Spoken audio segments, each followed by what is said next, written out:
because the smoke would not disperse in a short time. Zhang Yi turned around and walked towards 26 hashtag. Let's go to the next one. The neighbors of 25 hashtag were already in a killing frenzy.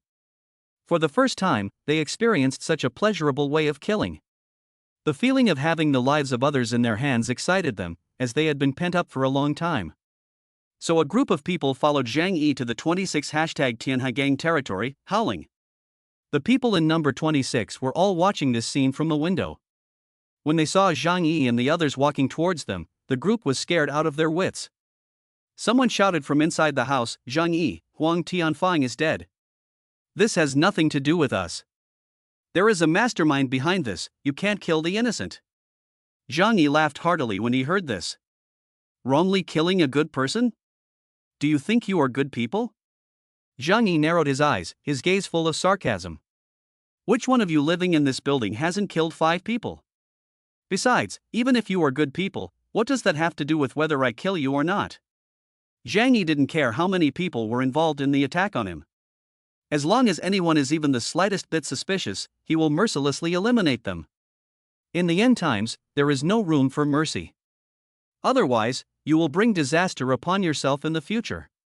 Let's continue. Zhang Yi had the 26th floor sealed off in the same way, and then set fire to the building from downstairs. Screams and curses could be heard from the apartment building. Several people ran downstairs like madmen, but as soon as they appeared, Zhang Yi shot them in the head. After a moment, thick smoke engulfed the entire 26th floor. Zhang Yi was in no hurry, and he killed one building after another, so that no one would escape. Soon, he had almost finished with the people in 26 hashtag. He didn't stop, and continued to walk towards the other buildings, which were all the units where the block leaders had previously confirmed that the organization was involved in the attack on him. The flames were shooting high into the sky and the smoke was billowing, lighting up the entire neighborhood. Even the surrounding air temperature rose, causing the surrounding snow and ice to begin melting and the horizon to drop. The residents of the other units suddenly felt a chill, and many were scared to death. Zhang Yi calculated the time. At this rate, it would take more than one night to kill them all. He was tired and needed to go back and rest, and see how Uncle Yu's treatment was going. In order to avoid these guys causing trouble and giving him trouble, he decided to appease them first. So he took a megaphone out of the other dimension and shouted in the community, "Don't worry, I, Zhang Yi, never hurt innocent people. This time, I will only target the units where those who attack me are located. As for those units that are friendly to me, I won't hurt you. Don't be afraid." The residents of other buildings, who had been feeling tense, heard this and felt as if they had grabbed the last straw in their desperate situation. Although they knew that Zhang Yi's words might just be a lie. But people often like to deceive themselves and think in a positive way. Zhang Yi is not going to kill us? That's great. That's right, we didn't attack Zhang Yi. What does it have to do with us? Zhang Yi shouldn't have taken revenge on us in the first place. He killed so many people, he must be tired. I don't believe he can kill everyone in the whole neighborhood. No one would risk their lives for a slim chance of success unless they were desperate. Zhang Yi gave them this hope, and they were able to feel justified in burying their heads in the sand and pretending that there was no danger around them. After Zhang Yi finished his speech, he said to the neighbors, "Okay, that's enough for today. Go home and rest." The neighbors were still a bit reluctant to leave, saying, "Let's stay here and roast some firewood. The fire is so warm." After returning to the apartment building, they still had to endure the cold, so it was better to stay by the fire. Zhang Yi said indifferently, "Do as you like." After that, he turned around and returned to 25 hashtag. The other neighbors didn't want to leave, and they gathered around the fire, their eyes burning with excitement. But the fire was slowly getting smaller because the fuel provided by Zhang Yi would also be exhausted. "The fire is getting smaller, what should we do?" one person said anxiously. The person next to him looked around and suddenly his eyes lit up, and he had a good idea. He whispered to the 2 people nearby, and then the 3 of them walked over very tacitly, picked up a corpse, and threw it into the fire. Crackling. The crisp crackling sound was like the sound of grease exploding at high temperatures. Sizzling. The flames shot up high again. Everyone cheered with joy. This is a good idea. How could I forget that animal fat is also a good fuel? There were still plenty of carcasses around, enough to keep the fire burning for a while. If they get hungry, they can even have a piece. What a great barbecue! On his way back, Zhang Yi passed by the bodies of Li Changbin and Zhang Lei. He paused slightly, and suddenly felt a little curious. These two people were quite useful before. They were obedient and motivated. When they followed Zhang Yi, at least Zhang Yi fed them well. But why did they suddenly turn against him? Zhang Yi was not surprised, but he was a little curious. So, he rummaged through the bodies of the two men, found their cell phones, and then used their faces to unlock them with the light of the fire. Zhang Yi opened the phone and looked through their chat history, and his eyes gradually became playful. So that's how it is. Zhang Yi smiled and threw their phones into the snow. After returning home, Zhang Yi opened the door to the temporary ward. At this time, Zhou Kur was standing against the wall with her legs crossed. Even though she was wearing a blue surgical gown, it was still hard to hide her slender legs. Zhang Yi glanced at the hospital bed. Uncle Yu was wearing an oxygen mask, and the heart rate monitor next to him showed a steady waveline. Zhang Yi let out a sigh of relief. It seemed that Uncle Yu's life was saved. In that case, he wouldn't be blamed for killing his partner and wouldn't have to feel too guilty. Chapter 135, The Second Mutant. Zhang Yi said to Zhou Kur, "Kur, you've worked hard." Zhou Kur smiled and shook her head. "I'm happy to be able to help you." While the two were chatting, Xia Li Mei suddenly came over with her child in her arms. She looked pitiful and said to Zhang Yi, "We've been hungry for a day. Can you get something to eat for me and the baby?"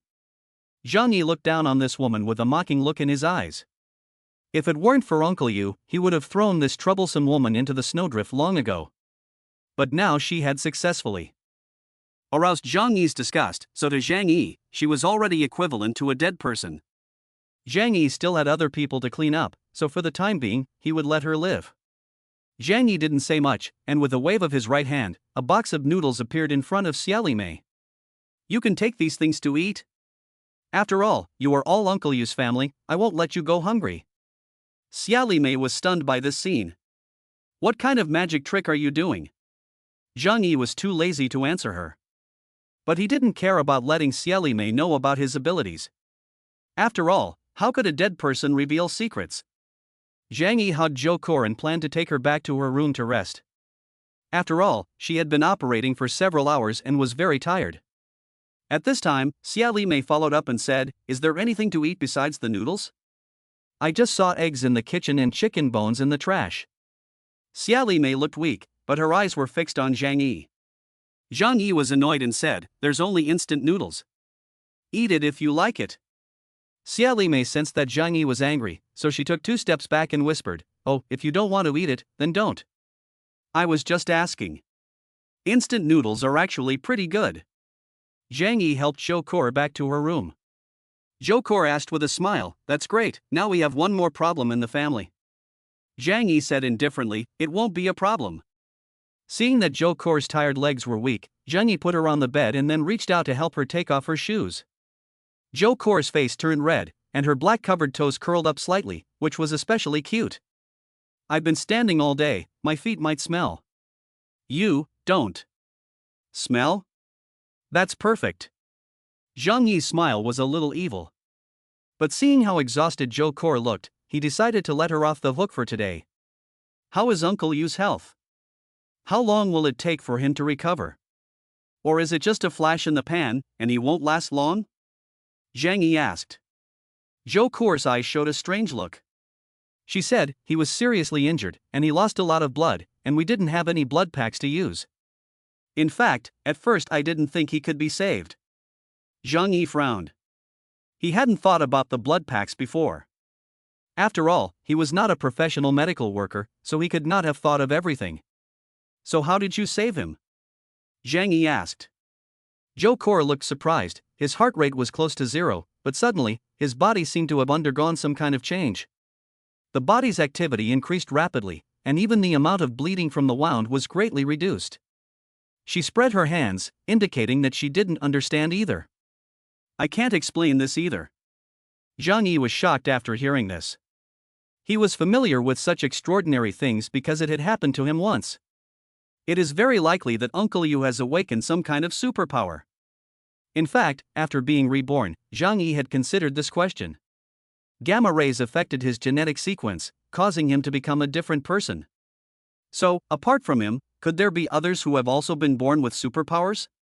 However, in the past month, the more than 1,000 people in the entire community have not seen the appearance of a second alien. This shows that the conditions for the birth of an alien are extremely harsh. After all, the probability of a genetic mutation is 1 in 100 million, and the direction of the mutation is uncertain, so it may not necessarily be a good mutation. Unexpectedly, Uncle Yu became the second alien after him. Is it possible to awaken in a state of near death? This may be one of the prerequisites for awakening. In that case, the conditions are too harsh. Because if you don't have the ability to repair your injuries in a near-death state, you will die even after awakening. If Uncle Yu hadn't met me, he would have died for sure. Zhang Yi realized this and felt much more relaxed. According to this ratio, the probability of him encountering a stranger in the future is extremely low. However, he didn't know what kind of superpower Uncle Yu had awakened. After thinking for a while, Zhang Yi said to Zhou Kor, "From now on, you have to give Uncle Yu a certain dose of muscle relaxant or tranquilizer every day. It can't affect his body, but it can control his movements." Zhou Kor was a little surprised, but after a little thought, she guessed something. "Uncle Yu has also developed some special ability, just like you?" Zhang Yi nodded, "I think so, but we have no experience with this kind of thing, and we don't know what he will become." "You know the Hulk, right? He was mutated by gamma rays." Zhang Yi shrugged and smiled bitterly. "If Uncle Yu also turns into the Hulk, he may lose control of his emotions and tear the house apart." Zhang Yi deliberately exaggerated, but in fact, according to the law of conservation of energy, even if Uncle Yu transforms in his current state, he won't have too much power. However, for safety's sake, Zhang Yi still had to observe him for a while to make sure that his mutation was not harmful before he could rest assured. Zhou Kor nodded, "That's easy. Leave it to me." Zhang Yi kissed her and said tenderly, "You're tired today, so go to bed early." Zhou Kor glanced outside. "What about Uncle Yu? Will Xie Li Mei be able to take care of him?" Zhang Yi smiled lightly. "Although she is a very annoying woman, she is not that stupid. She knows that if something happens to Uncle Yu, I will immediately kick her out. So she will take care of it more carefully than you." Zhou Kor nodded, and it made sense. Zhang Yi told Zhou Kor to rest early, and he walked out the door to see Xie Li Mei boiling water for instant noodles. And her eyes were looking around, wondering what she wanted to steal. Zhang Yi walked up to her and said, "Xia, you can live with Uncle Yu. You can take care of him at night." Xia Li Mei nodded, looking obedient. Zhang Yi reached out and made a gesture of invitation, and she obediently walked into the room. Then Zhang Yi locked the door from the outside. Chapter 136, Stabbing the Sun. After Zhang Yi finished dealing with the family matters, he took his gun and walked out of the house. It was time to put an end to one thing. At this time, the entire building was empty, with very few people present. The neighbors were all out barbecuing, and only 2 houses in the building were occupied. Zhang Yi came to the door of another house. This was the room where Lin Caning and Fong Yuqing had lived. Zhang Yi took out his pistol, aimed at the door lock, and fired 2 shots. Then he kicked the door open. He walked into the room with his left hand holding the riot shield and his right hand holding the gun. The room was very dark, so Zhang Yi turned on the miner's lamp above his head. In an instant, the entire room became as bright as day, and every corner was clearly visible. At this moment, a scream came from the side, and a woman with disheveled hair rushed over with a kitchen knife in her hand. Zhang Yi calmly put the riot shield in front of him.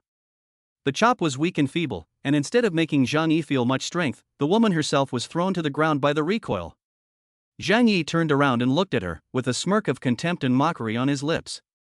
"It's been a long time, Fong Yuqing." The miner's lamp shone on her face, making it difficult for her to open her eyes. At this moment, Fong Yuqing was neither human nor ghost, covered in blood and oil. The whole room was filled with an unpleasant stench, and the floor was covered in bones. In the corner of the room, there was also a half-eaten corpse. Zhang Yi could tell from the clothes that it belonged to Lin Caning. "No wonder you've survived until now, you're truly worthy of being the Plastic Sisters." Zhang Yi laughed mockingly. Fong Yuqing blocked the light with her hand. After she realized that the person who came was Zhang Yi, she let out a desperate and angry cry.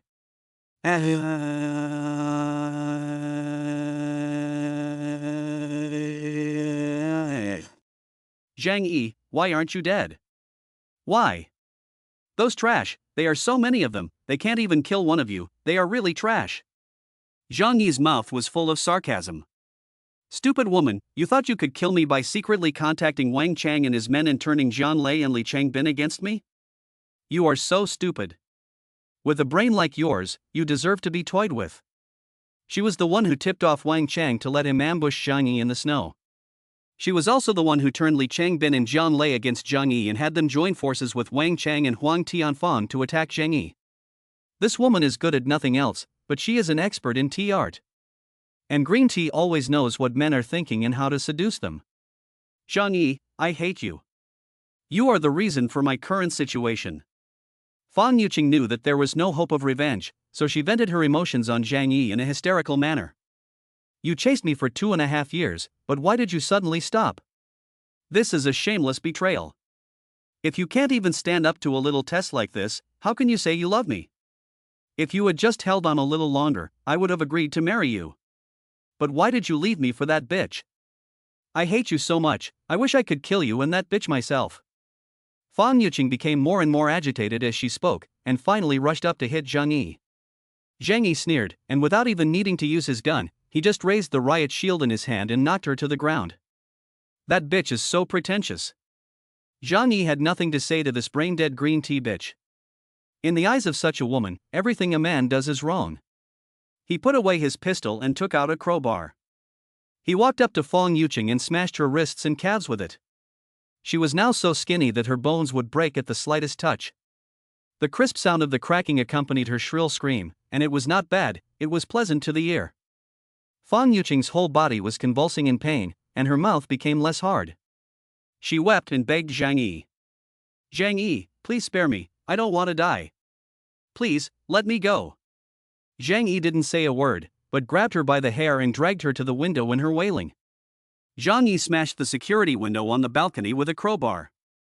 Fang Yuqing knew what Zhang Yi wanted to do. He was going to throw her off the 8th floor. She would either be killed or die of freezing in the snow. Fang Yuqing's tears and snot were coming out. Zhang Yi, let me go, let me go. I'll do anything you want. I was wrong, I really was wrong. Zhang Yi listened to her miserable voice, but felt exceptionally happy in his heart. He couldn't help but recall his previous life. She was pitiful, like a delicate white lotus, with tears rolling in her eyes, begging him to open the door.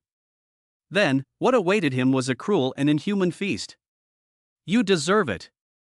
Zhang Yi laughed. He put away the crowbar and took out a sharp dagger. In Fang Yuqing's horrified eyes, he stabbed her. Squeak! Squeak! After a moment, Fang Yuqing became a snow-white sheep. This sheep was obviously malnourished and was nothing but skin and bones. Her lips were already turning purple from the cold, but she thought Zhang Yi wanted to sleep with her, and she said shakily, "You can sleep with me, as long as you let me live." Zhang Yi just stared at her naked body for a few seconds, then sighed in disappointment. She was so skinny, and her skin was so dry and brittle, what was the point? Zhang Yi was not so desperate as to be willing to eat anything. He tore apart Fang Yuqing's clothes just to humiliate her completely. He was disgusted with Fang Yuqing, but after all, he had once coveted her body and chased her for 2.5 years. But now, seeing her, he felt even more disgusted. Zhang Yi picked her up by her thin ankles and, to her screams, lifted her up. This dried-up woman was like a deflated doll, without any beauty, dirty and ugly, disgusting. Zhang Yi's face was full of disgust, and at the same time, a sense of bad taste arose in his heart. He looked at the dagger in his hand, which was made in Switzerland, and felt a little reluctant to part with it. So Zhang Yi looked around and picked up a broken bone from the ground. One end was a sharp bone stub. Maybe this broken bone is Zhou Peng's. Zhang Yi's mouth curled up slightly.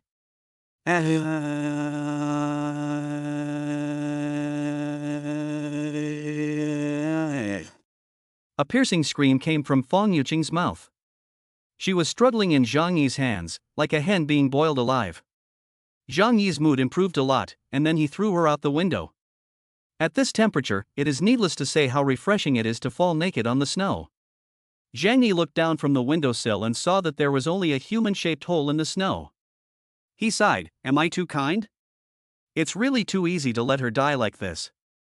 If there were no other matters, he would have found a place to slowly and carefully dismember her.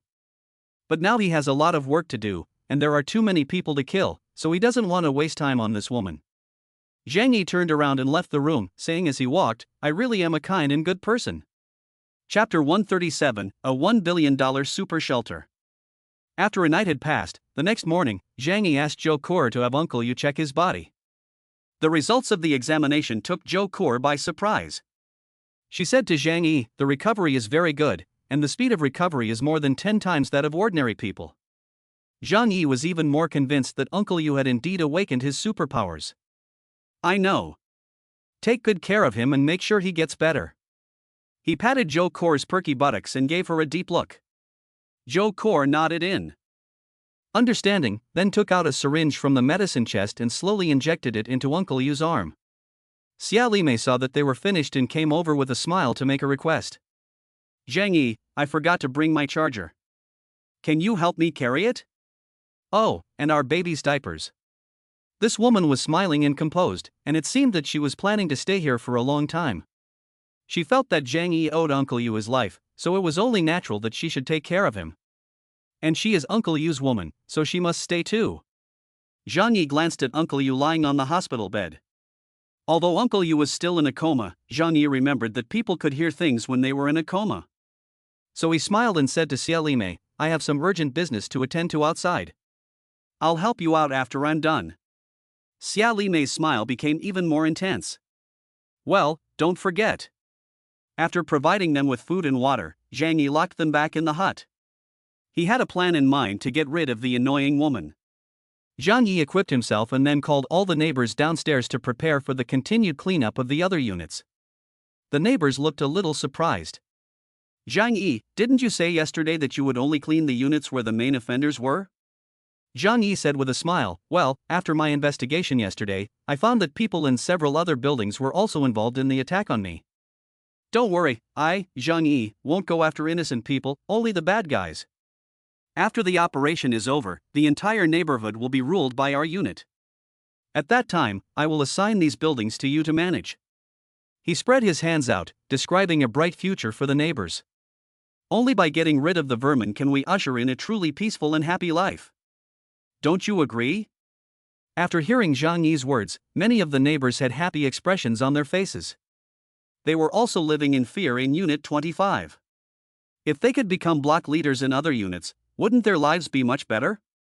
Some people doubted Zhang Yi's words, but out of respect for Zhang Yi, no one dared to raise their voice in doubt. Among the crowd, there was a former rich kid named Su Hao. After listening to Zhang Yi's words, he had a strange look in his eyes. It was a look of terror and trembling, so much so that his body was trembling slightly. His neighbor noticed this and asked, "Su Hao, what's wrong with you?" Su Hao swallowed and quickly lowered his head. "It's nothing, I'm fine. I'm just a little cold." The bystander said, "Oh, then you have to keep warm. If you catch a cold in this weather, there is a high probability that you will die." Zhang Yi led a group of people and began to clean up one building after another. His target was naturally the units with stubborn resistance. Early in the morning, when many people were still shivering in their beds, Zhang Yi's constant temperature barbecue began. By the time many people were awakened by the thick smoke, they had already lost their chance to escape. While setting the fire, Zhang Yi shouted into a megaphone to the entire neighborhood, "I, Zhang Yi, am not a person who kills innocent people. After my investigation last night, I found that people in these buildings were involved in the attack on me. If you hand them over, I will forgive you. If you stubbornly refuse to hand them over, I will have to regard you as accomplices and destroy you all." Zhang Yi shouted this, and the apartment buildings that had not been set on fire fell silent. Zhang Yi is still very reasonable. Those people deserve to die. As long as the fire doesn't burn my head, Zhang Yi will definitely not continue after killing this batch. I have nothing to do with this anyway, so why would Zhang Yi kill me? That's right, I don't need to worry about this. If I go out, I'll get shot. I might as well stay at home and be good. I believe Zhang Yi is not an unreasonable person. Everyone is watching the fire from the sidelines with this mentality. Besides, although Zhang Yi set the fire, the neighbors benefited. Look, the temperature in the neighborhood has suddenly become much higher, and everyone is not so cold. The flames were burning fiercely, and the upstairs owners couldn't stand it anymore. They pushed a few people out and said to Zhang Yi, it's them who want to harm you. We'll hand him over to you, so please let us go. Zhang Yi glanced at them and then calmly raised the gun in his hand. Bang! Bang! Bang! He shot all of them dead. Zhang Yi said indifferently, nonsense. I think you are just calling the thief a thief. Do you think what you say is true? Do you have any evidence? In the morning, Zhang Yi cleaned 7 more buildings. In the entire residential area, Zhang Yi had already killed everyone in 12 buildings. There are less than 500 people left alive in the remaining 18 buildings. The units that he left behind were the weakest and had not attacked him in the previous day's attack. Zhang Yi rubbed his brow. He felt that the killing could stop here, because the remaining people were no longer a threat to him. If he killed any more, he was afraid that his mental state would deteriorate. Let's stop here for today. We'll deal with the buildings in front later. Zhang Yi turned and left, ready to go back and get some rest. Among the crowd still immersed in the barbecue and funeral carnival, a figure suddenly broke away from the group and followed Zhang Yi in his direction. The sound of footsteps behind him was clear, and Zhang Yi looked over coldly. What are you doing? Su Hao quickly raised his hands. Brother Zhang, don't misunderstand. I have very important information to tell you. Zhang Yi snorted in contempt. Important information? The entire neighborhood has been taken care of by him. What else could be considered important? Su Hao looked around and whispered to Zhang Yi, Brother Zhang, have you heard of the doomsday shelter built by Wang Ximing, the son of the richest man in Jiangnan, at a cost of $1 billion? Chapter 138, Fishing or Surrender? Su Hao's words instantly brought Zhang Yi's memory back to more than 10 years ago. In the 1930s, science fiction movies suddenly became popular all over the world, and doomsday movies were the most popular. It is said that the beginning originated from the Exiled Earth series of films in China. In those years, doomsday movies were extremely popular, and every year there were many doomsday movies that swept the box office rankings of the year. The influence of these films was such that some people, including some of the world's richest people, actually began to build shelters. At the time, people undoubtedly regarded this behavior as a joke. Not many people really believed that the end of the world would come. Zhang Yi's memory of China has an interesting story that stayed on the internet search list for several months, and even became a classic ghost animal theme on a certain AC station. That was the story of Wang Ximing, the son of the richest man in Jiangnan at the time, who spent $1 billion to build a supposedly indestructible refuge from the outside world. By the way, that refuge was built by the Zhanlong Security Company. Zhang Yi later went to Zhanlong Security Company, which was also related to this incident. But later, there was no follow-up news about that refuge. There is no shortage of gossip in the world. People just thought it was the capriciousness of a rich second-generation heir. Zhang Yi quickly recalled the incident in his mind. He looked at Su Hao in front of him, and his eyes became serious.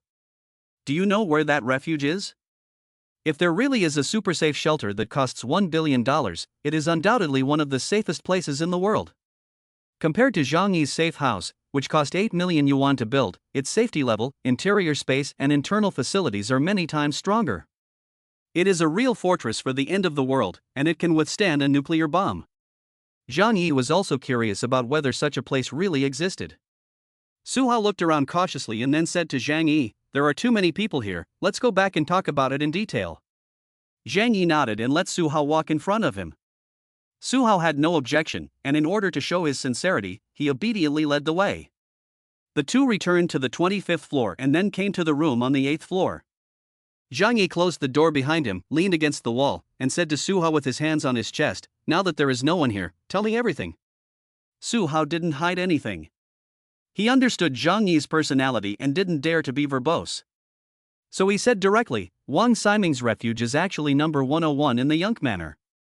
Cloud Castle Manor 101? Zhang Yi mumbled the name and suddenly remembered where it was. One of the 4 most expensive villa areas in the entire Tianhai city. The price of land there is so high that it is a derogatory term. It is said that the cheapest villa there costs over 100 million yuan. So the people who can live there are not ordinary wealthy people. And Cloud Castle 101 is the villa of Wang Ximing, the son of the richest man in Jiangnan at the time. It is also a super mansion rumored to be worth 250 million yuan. After the death of his father, Wang Ximing inherited a family fortune of 100 billion yuan. Although he indulged in pleasure and was not good at business, he fell off the rich list for a while. But this man is known as the #1 son of the country because he has enjoyed an unimaginable life of luxury for nearly 40 years. It is rumored that more than 80% of the top actresses in China have slept with him. Some even say that he has had tens of thousands of girlfriends. Zhang Yi folded his arms and looked at Su Hao in front of him with a playful look. Why did you tell me this? If you're not being nice, you're up to no good. If the shelter is really as expensive as the rumors say, costing up to $1 billion, then Zhang Yi definitely can't break in with just a few guns. Therefore, he would not fight a battle he should not fight, lest he should lose his life. Who knows, Su Hao said, I'm telling you this news because I want to follow you. As long as you let me be your little brother, I'll help you take down this sanctuary. Zhang Yi narrowed his eyes and carefully looked at the man in front of him. A super sanctuary that cost $1 billion is undoubtedly very attractive to Zhang Yi. He was almost done with the Yuelu district and had killed almost everyone he needed to. Outside, I believe there are still some people who know that he has a lot of supplies. At this time, it is the wisest thing to do to leave the matter behind and hide one's identity. If he could find a more perfect shelter, he would of course be happy to go there. But could he trust the person in front of him? Ha ha! Zhang Yi sneered, and without any thought, he would not believe it. Do you think I'm an idiot? If there is really such a good place, would you tell me? Su Hao quickly explained, although I know where it is, Wang Ximing is the owner of the place now. I can't take it down by myself. That's why I'm here to ask for your help. If you're willing to let me follow you and provide for my needs, I'll do my best to help you. Zhang Yi snorted. His face showed no emotion, and he said in a flat tone, since it is a top-level sanctuary, it is not easy to attack. And if you think about it, we don't have any kind of friendship. You suddenly give me such a big gift, do you think I'll believe that a pie will fall from the sky? Su Hao saw that Zhang Yi was so cautious. He had already told Zhang Yi the location of the sanctuary, but the other party was still unmoved. He gritted his teeth and said another important piece of information, I not only know the location of the sanctuary, but I have also been inside it. I basically know the layout inside. In fact, Wang Ximing and I are still in contact. He learned about you through some channels.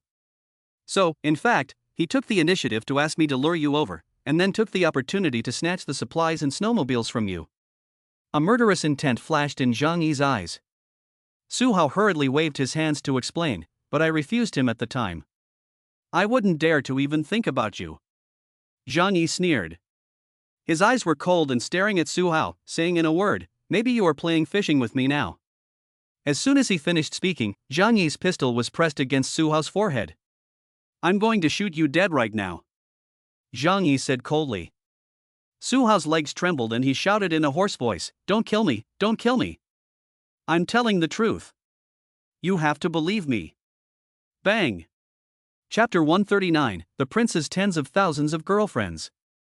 After the gunshot, Su Hao's pupils contracted and his body suddenly went limp.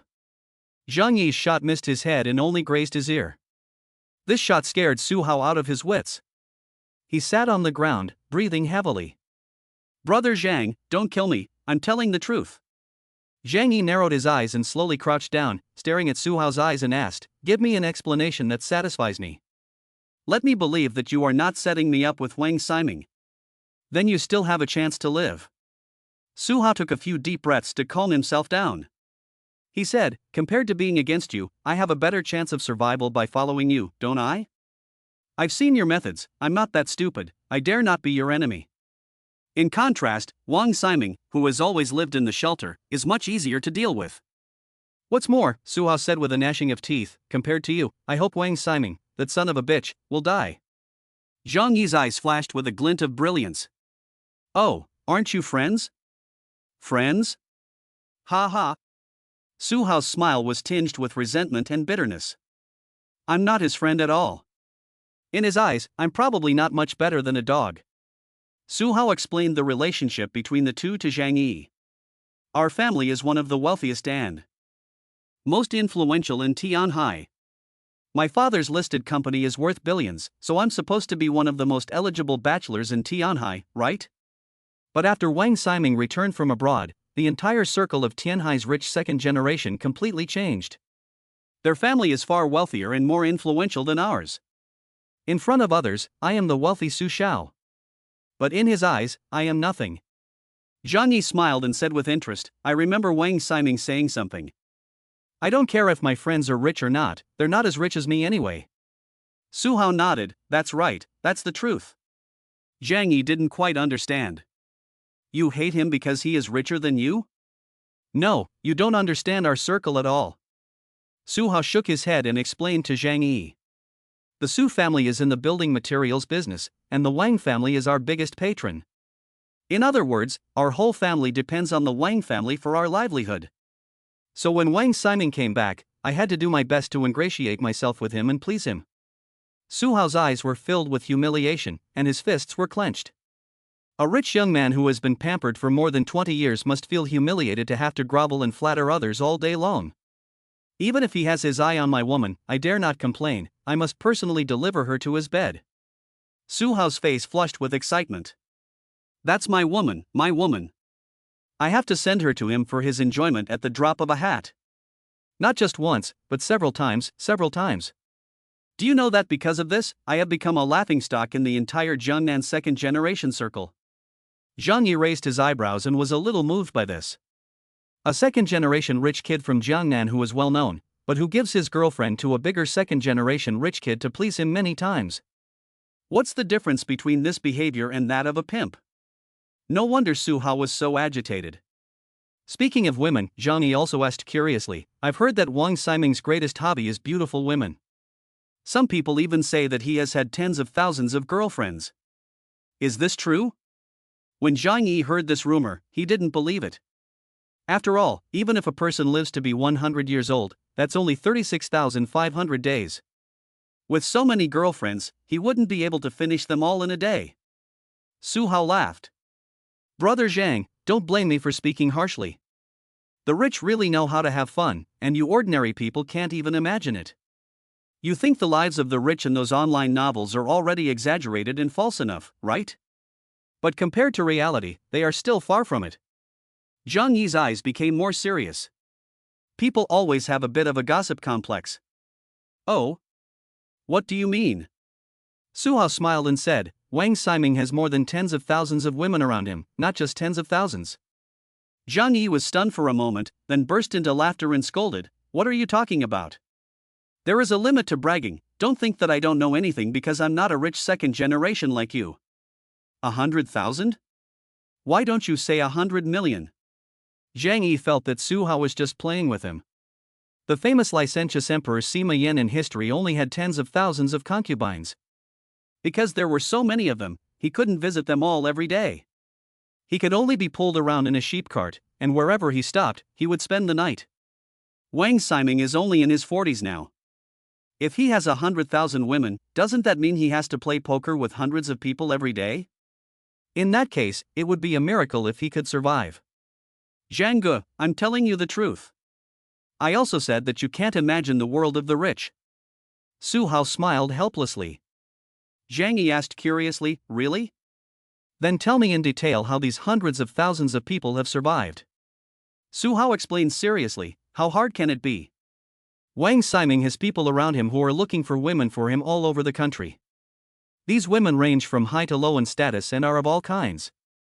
There are female movie stars, female anchors on the internet, and even celebrities from Tianhai City and girls from Shengjing Baizi Bay. He is not picky, as long as they are beautiful girls, he will get them all. As far as I know, he has dozens of cell phones, each of which is numbered and represents dozens of provinces. And each cell phone has dozens of WeChat groups. He has a group in every place in the country, and the group is full of local beauties. Not only in China, but also abroad. Zhang Yi's expression was slightly surprised. Can you still play like this? I've really learned a lot. How can he keep up with so many girls? Zhang Yi didn't quite understand. Could it be that he also had the ability to split himself into multiple shadows? Or had he practiced infinite control? Su Hao smiled and said, It's actually very simple. These girls, as long as he goes somewhere to play one day, they will notify people in the vicinity, and hundreds of people will be able to come over to accompany him.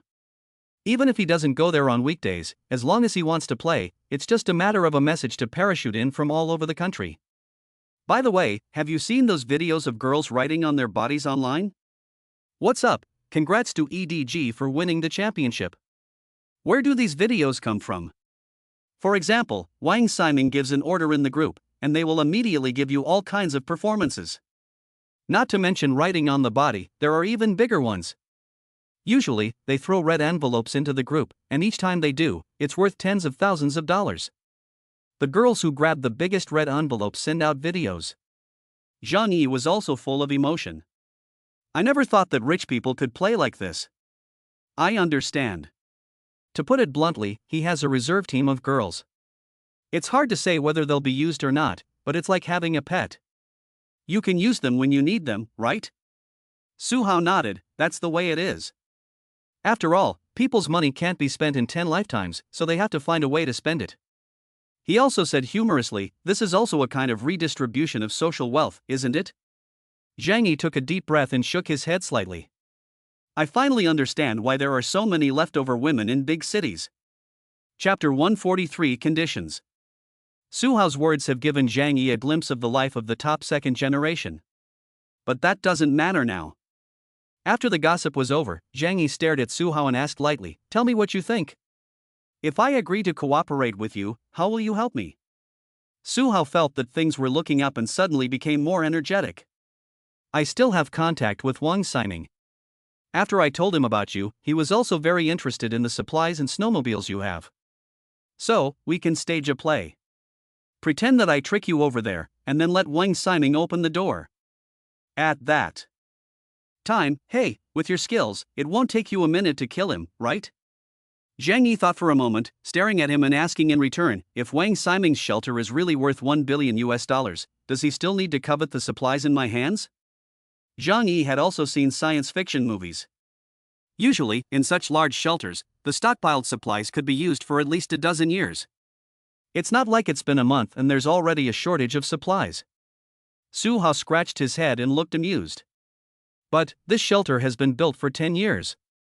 At the time, Wang Siming was just fooling around with that thing. After his interest had waned, he didn't take the shelter seriously and just used it as an ordinary villa. The supplies he had stockpiled were long ago thrown away as trash because he found them inconvenient, and then converted into a love room or a sports venue. Zhang Yi listened silently, and in his mind he had basically constructed a blueprint for that super shelter. What about weapons and equipment? Such a strong shelter must have anti-intrusion facilities, right? This is what Zhang Yi is most concerned about. He wanted to attack other apartment buildings, and people would set up traps to stop them. Not to mention a super shelter. Su Hao suddenly stopped talking at this point. He said to Zhang Yi, unless you promise to cooperate with me, let me follow you around, and guarantee my future food and clothing. Otherwise, I can't tell you this news. Su Hao is not stupid. If he tells Zhang Yi all the information, he will have no value. You can't tell me? Zhang Yi sneered, and his right hand waved the pistol. Then what use is there for me to keep you alive? Su Hao swallowed a mouthful of saliva and quickly said, even if you kill me, I won't tell you. Because this is my only hope of survival. I know that it won't be long before you kill us all, right? Zhang Yi's eyes flashed a strange color. He did have this plan. Most of the neighbors in this apartment building have already taken their share. Of course he won't spare them. As soon as the trouble in the other buildings was resolved, he would send this group of people to their deaths, naturally including Su Hao. You seem to be a little smart. How did you know? Zhang Yi asked with a smile, but the smile was a little cold in Su Hao's eyes. Su Hao gritted his teeth and said in a low voice, because you are not a kind person. The reason you still support us neighbors is just to help you deal with the troubles in the other buildings.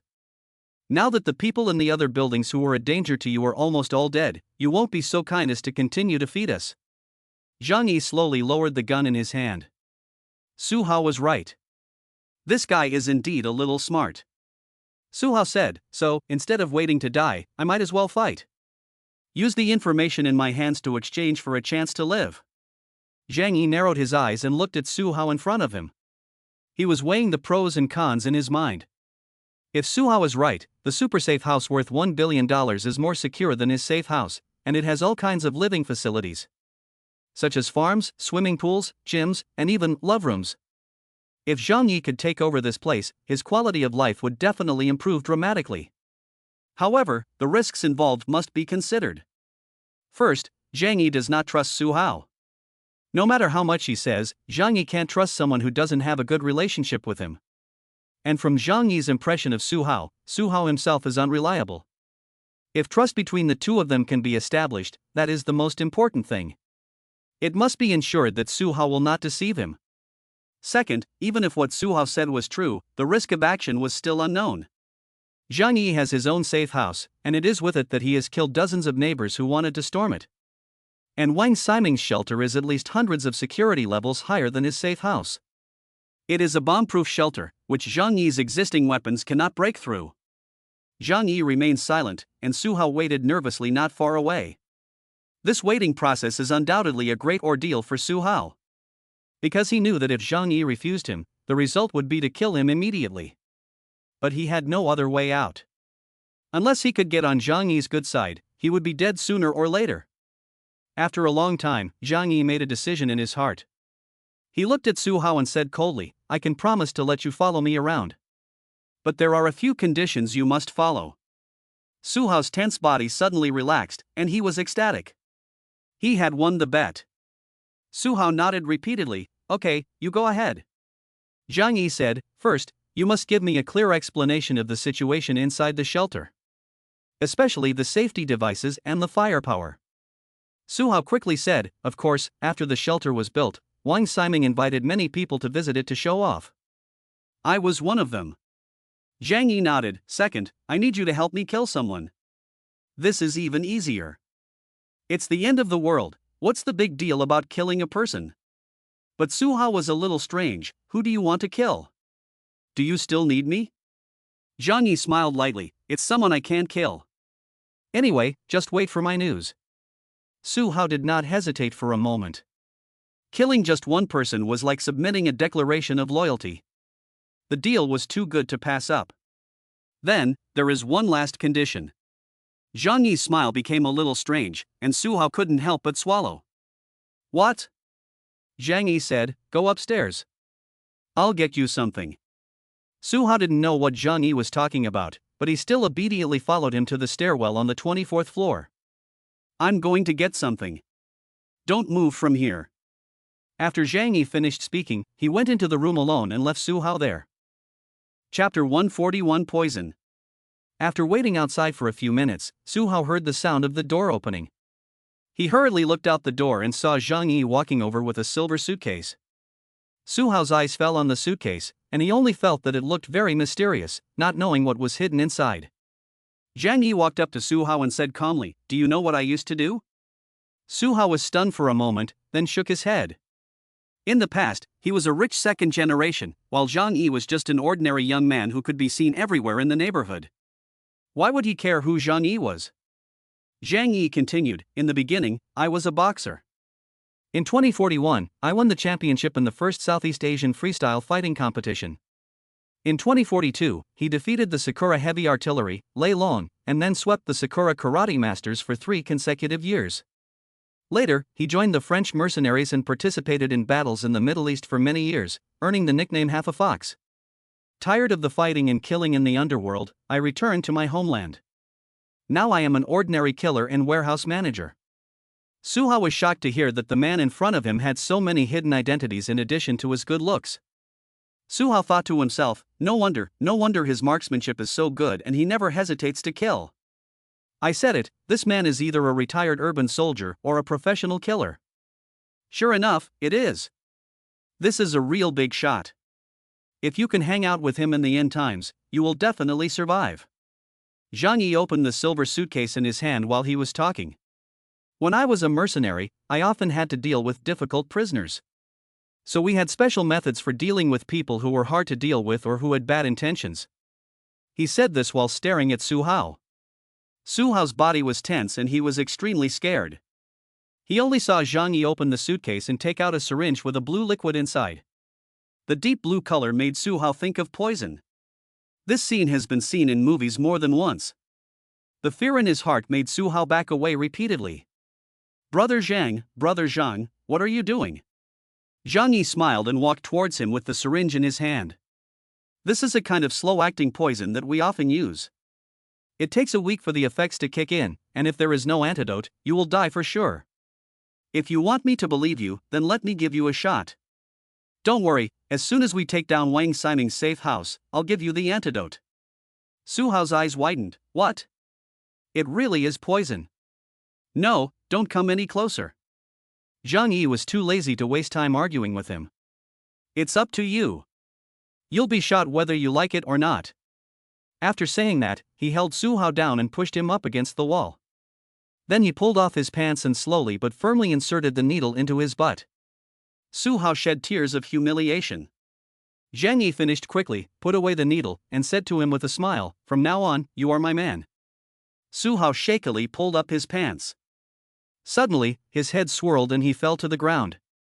Oh. Su Hao lay on the ground and began to dry heave.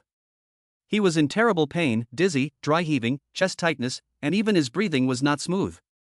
This made him even more convinced that he was poisoned. Zhang Yi said calmly, "Don't panic, this poison is chronic. I also want to make sure that we don't have to be suspicious of each other. In that case, if you kill me, you won't survive either. And after I get the shelter, there is no need to kill you. Instead, I will give you plenty of food and a comfortable living environment." Su Hao coughed for a while, and although he was unhappy, he knew that he had Zhang Yi's trust. "I understand. I'll contact Wang Ximing as soon as I get back, and we'll go there as soon as possible." Zhang Yi nodded, "Okay. You go back first. I will give you instructions on what to do next." Su Hao panted heavily and walked down the stairs with difficulty. Zhang Yi watched him go downstairs, and he was also slightly relieved. Because he had agreed to cooperate with Su Hao to spy on the $1 billion sanctuary, it was also a big challenge for him. In fact, the so-called slow-acting poison that Zhang Yi mentioned did not exist. He was using a drug called methylene blue injection, which is used to treat methemoglobinemia. However, if the drug is injected too quickly, it can cause symptoms similar to poisoning, such as dizziness, dry heaving, and chest tightness. Only by doing so could he ensure that Su Hao was not deceiving him and prevent him from turning against him in the future. First, clean up the problems in the community, and then go there to take a look. Zhang Yi also had his own plan in mind. He returned home and used the surveillance camera to check out the ward. Uncle Yu had already woken up, and Xia Li Mei was holding the baby and whispering something to him. Although Zhang Yi couldn't hear it, he knew it mustn't be good news. Zhang Yi raised the corner of his mouth and walked over to open the door. Upon hearing the sound of the door opening, Xia Li Mei immediately shut her mouth and pretended to be comforting the baby. Zhang Yi didn't even look at her, and walked over to Uncle Yu with a smile. "Uncle Yu, you're awake. I was so scared, but I'm glad you're okay." Uncle Yu looked a little weak. He squeezed out a smile and said to Zhang Yi, "Fortunately, you have a doctor here, otherwise I would really be dead. I heard you took care of Huang Tianfang and his men? You're something." Zhang Yi smiled and said, "What are they? They're not worth mentioning to me." He then opened his jacket to reveal the bulletproof vest underneath. "I have a bulletproof vest on, and they thought that a broken gun was some kind of secret weapon. But it didn't work on me at all." Uncle Yu's eyes widened and his mouth hung open in embarrassment. He had risked his life to protect Zhang Yi from the bullet, but it was all for nothing. Zhang Yi smiled and said, "It's my fault for not telling you in advance. Who would have thought they would suddenly attack and hurt people? I'm so glad you're okay. Otherwise, I would feel terrible." Uncle Yu was embarrassed. "No, I didn't help much. And you had to save me." Zhang Yi waved his hand, "Don't say such kind words to me. I am already very touched by your thoughtfulness." In a few words, Zhang Yi made Uncle Yu understand that he, Zhang Yi, did not owe him much, but only owed him a favor. This kind of thing has to be settled, so as to avoid future trouble. Chapter 142, Operation. Zhang Yi reassured Uncle Yu. At this point, Uncle Yu meant even more to Zhang Yi. His body had already undergone a mutation, and the type of ability was unknown. However, according to Zhou Kor's description in current observations, it should be related to physical enhancement. This is crucial for Zhang Yi. What he needs is a reliable, well, it may not sound good to say it, but it's actually a power worker plus meat shield. You just focus on getting better. Don't worry about anything else right now. Zhang Yi comforted him. Uncle Yu said in a weak voice, no, I don't feel like I have any strength left. I can't even lift my arms. If this continues, I don't know how long I'll have to trouble you. Zhang Yi knew that it was the effect of the muscle relaxant. It's okay, just focus on getting better. I'll take care of everything else. Uncle Yu looked at Zhang Yi gratefully and nodded. Xia Lime, who was standing next to him, heard this and quickly said, Zhang Yi, you are so good to my husband. Our family of 3 doesn't know how to thank you. From now on, our whole family will be counting on you. Uncle Yu blushed and said weakly, Ame, you can't keep bothering people. When I'm healed, I can take care of you. Xia Lime's hand was on his shoulder, and she said with a hint of grievance, it takes 100 days to heal a broken bone. When will you be better? Even if you get better, your body won't be the same as before. What can you do? Zhang Yi is so capable, and he wants to take care of us. What are you saying? Isn't this a waste of his good intentions? Uncle Yu's face turned red. He was not good at speaking, and he didn't know how to refute Xia Lime's words. Zhang Yi smiled and said, Xia, you're right. I'll take care of the 3 of you from now on. Xia Lime's eyes lit up and she said excitedly, Zhang Yi, this is your promise. You can't go back on it. Zhang Yi nodded with a smile, of course, I, Zhang Yi, am a man of my word and will never go back on it. Uncle Yu was very embarrassed, Zhang Yi, this. Zhang Yi stopped Uncle Yu from continuing. You take good care of your injuries. Zhang Yi finished speaking and got up to leave. Before he reached the door, he silently counted to 3, 2. 1 before he could finish counting, Xia Lime's voice rang out. Zhang Yi, don't go yet.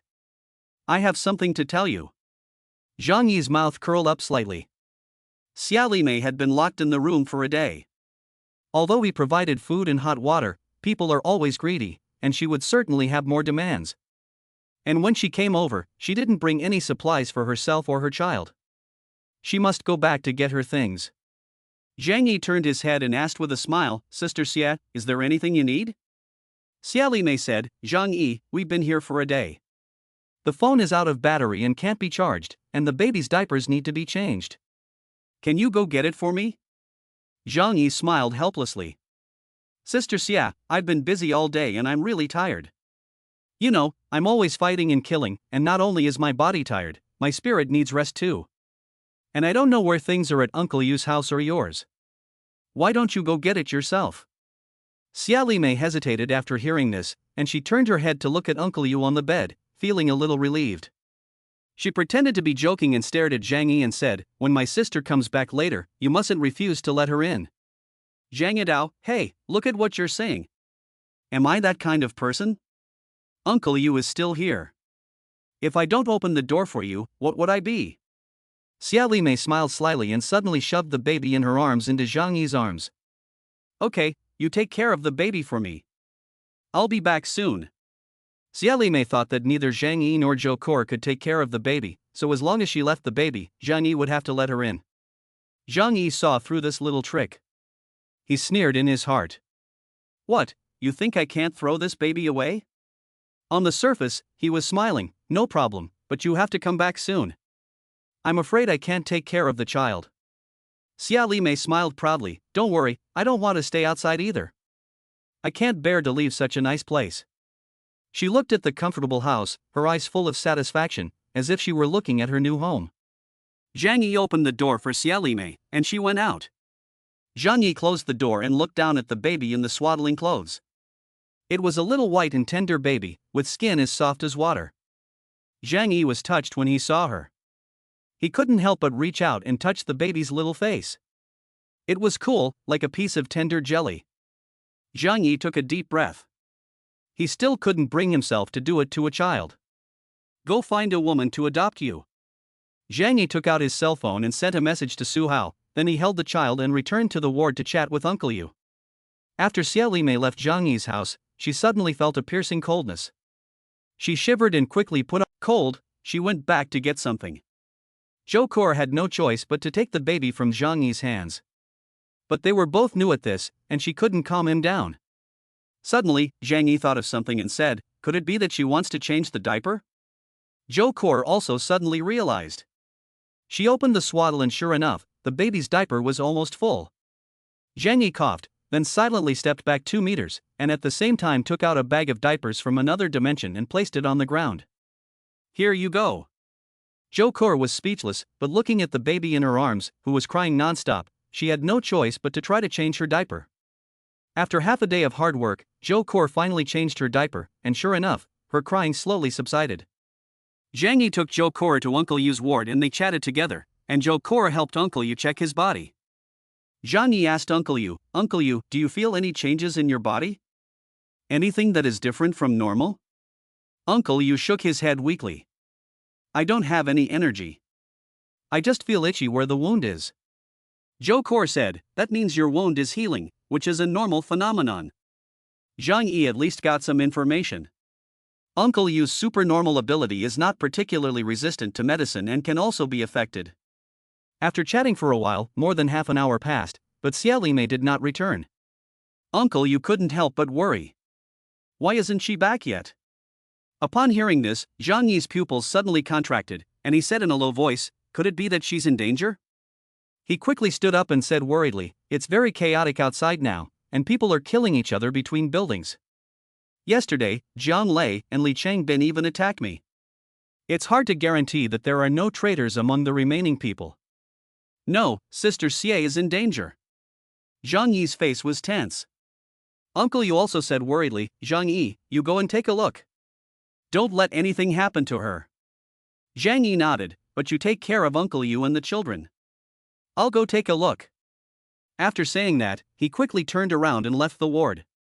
Then, Zhang Yi returned to his room and began to arm himself. Bulletproof vest, bulletproof pants, holster, pistol, dagger. An M4 hung on his shoulder, and the transparent visor of the bulletproof helmet on his head clicked down. He was ready. Zhang Yi took out his cell phone and sent a message to the owners in the group. "Please gather at 1301 on the 13th floor. I will then distribute supplies and decide on the division of the units in the Yuelu community. You can choose any unit you want, first come, first served." After saying this, Zhang Yi sent a message to Su Hao, "Stay at home." Then he put his phone away and walked out of the door. Zhang Yi walked slowly, but he could hear the sound of footsteps coming from the hallway. It was the sound of very hurried footsteps. The neighbors knew that Zhang Yi was going to divide up the food and the territory, and they were all excited. They all rushed to the 13th floor, afraid that if they were late, the good spots would be taken by others. Zhang Yi walked down the stairs, unhurriedly, with an assault rifle in his hand. It took him 5 minutes to walk down the stairs to the 11th floor. When he reached the 13th floor, Zhang Yi heard the sound of chatter coming from room 1301. The neighbors were all excited, imagining the bright and peaceful future. "Now that the other buildings have been subdued, we will be the ones calling the shots in the future. Zhang Yi is really nice, letting us manage a whole building. It's pretty nice to think that the people in the other units will be our servants. The most important thing is the source of supplies. Zhang Yi still has to continue to supply us with food, or share the use of snowmobiles with us. I think he will accept this suggestion. After all, the community is stable now, and he doesn't want to break the status quo. We can support Zhang Yi as the leader of the community, and he can provide food and protect our safety. That's fair. Logically speaking, we can also provide labor and help him defend the community in the event of an invasion." They don't know that Zhang Yi is right outside the room. A group of people were already dreaming of a better life in the future. They thought that all the people who threatened them were dead, and that there would only be harmonious and beautiful days in the future. Zhang Yi listened clearly outside, but a mocking smile curled the corner of his mouth. He opened his right hand and took out 2 grenades from the other dimension. At the same time, he took out his blast shield and placed it in front of him. After making these preparations, Zhang Yi pulled off the pull ring on the grenade and rolled it into the door. Zhang Yi quickly raised the explosion-proof shield and then retreated. In the room, a neighbor noticed 2 melon-like objects rolling towards him. What is this?" He looked down curiously. When he saw what it was, a burst of fire engulfed him in an instant. Boom! More than 10 people in the room were blown up in an instant, and the entire house shook noticeably. Chapter 144, Not One Less. Zhang Yi leaned against the corner of the aisle, using the explosion-proof shield to block it in front of him. The explosion was louder than he had imagined, and it hurt his eardrums. But the power of the explosion did not reach this place, only some dust fell from the walls. Zhang Yi let out a long breath. He held the shield tightly and walked to the door of 1301 with a loaded assault rifle in one hand. After taking a good look inside, Zhang Yi's body relaxed. The 2 grenades had done their job well. There were more than 10 people lying in various positions in the room, and the furniture in the room had also been knocked over and smashed into some of the people, leaving only half of their bodies visible. In the corner of the room, a man was covered in blood. He had struggled for a long time to get up, but he only stared at Zhang Yi with extreme hatred. "We helped you so much, why kill us?" As soon as he opened his mouth, blood gushed out of his mouth, but he still roared in anger. He felt betrayed. He and his men had helped Zhang Yi for so long, and now Zhang Yi was going to abandon them. "You helped me? I don't think so." Zhang Yi said this while raising his gun and aiming it at his head, ending his life with a single shot. The ridiculous neighbors still think they helped Zhang Yi. If it weren't for Zhang Yi's protection, they would have died long ago. It was already Zhang Yi's greatest gift to them that they were still alive. Zhang Yi raised his gun and aimed at everyone or corpse on the ground, and shot them all in the forehead. Sure enough, some of the people who were pretending to be dead couldn't take it anymore and yelled as they got up to fight Zhang Yi. But he was greeted by a cold and merciless bullet. Bang! Bang! Bang! The sound of the bullets being fired from the carbine's barrel is slow but powerful. Each bullet will take away a life with precision. Zhang Yi never wasted bullets, which were extremely precious in the post-apocalyptic world. After 5 minutes, Zhang Yi had replenished everyone's supply of bullets. During this time, some cursed, some cried out in desperation, and some screamed in despair, but Zhang Yi was fair and treated everyone equally, not shooting 1 bullet more than necessary. 1, 2, 3, 4. 15, 16. Zhang Yi frowned slightly and counted again. The number doesn't seem to be right. He had already counted carefully before, and there were 18 living people in the unit, excluding him and Uncle Yu. After subtracting Su Hao, there should be 17 people left. But now, no matter how many times I count, there are only 16 people. Sure enough, there are still smart people out there. He sensed that I was going to kill him, so he didn't come over. Zhang Yi smiled and then rubbed his chin for a while. It seems to be that person. Zhang Yi recalled that person, who seemed to be a salesman for an intermediary company. Really, why struggle? As if you can survive. Zhang Yi sighed and then picked up the gun in his hand. He started searching floor by floor.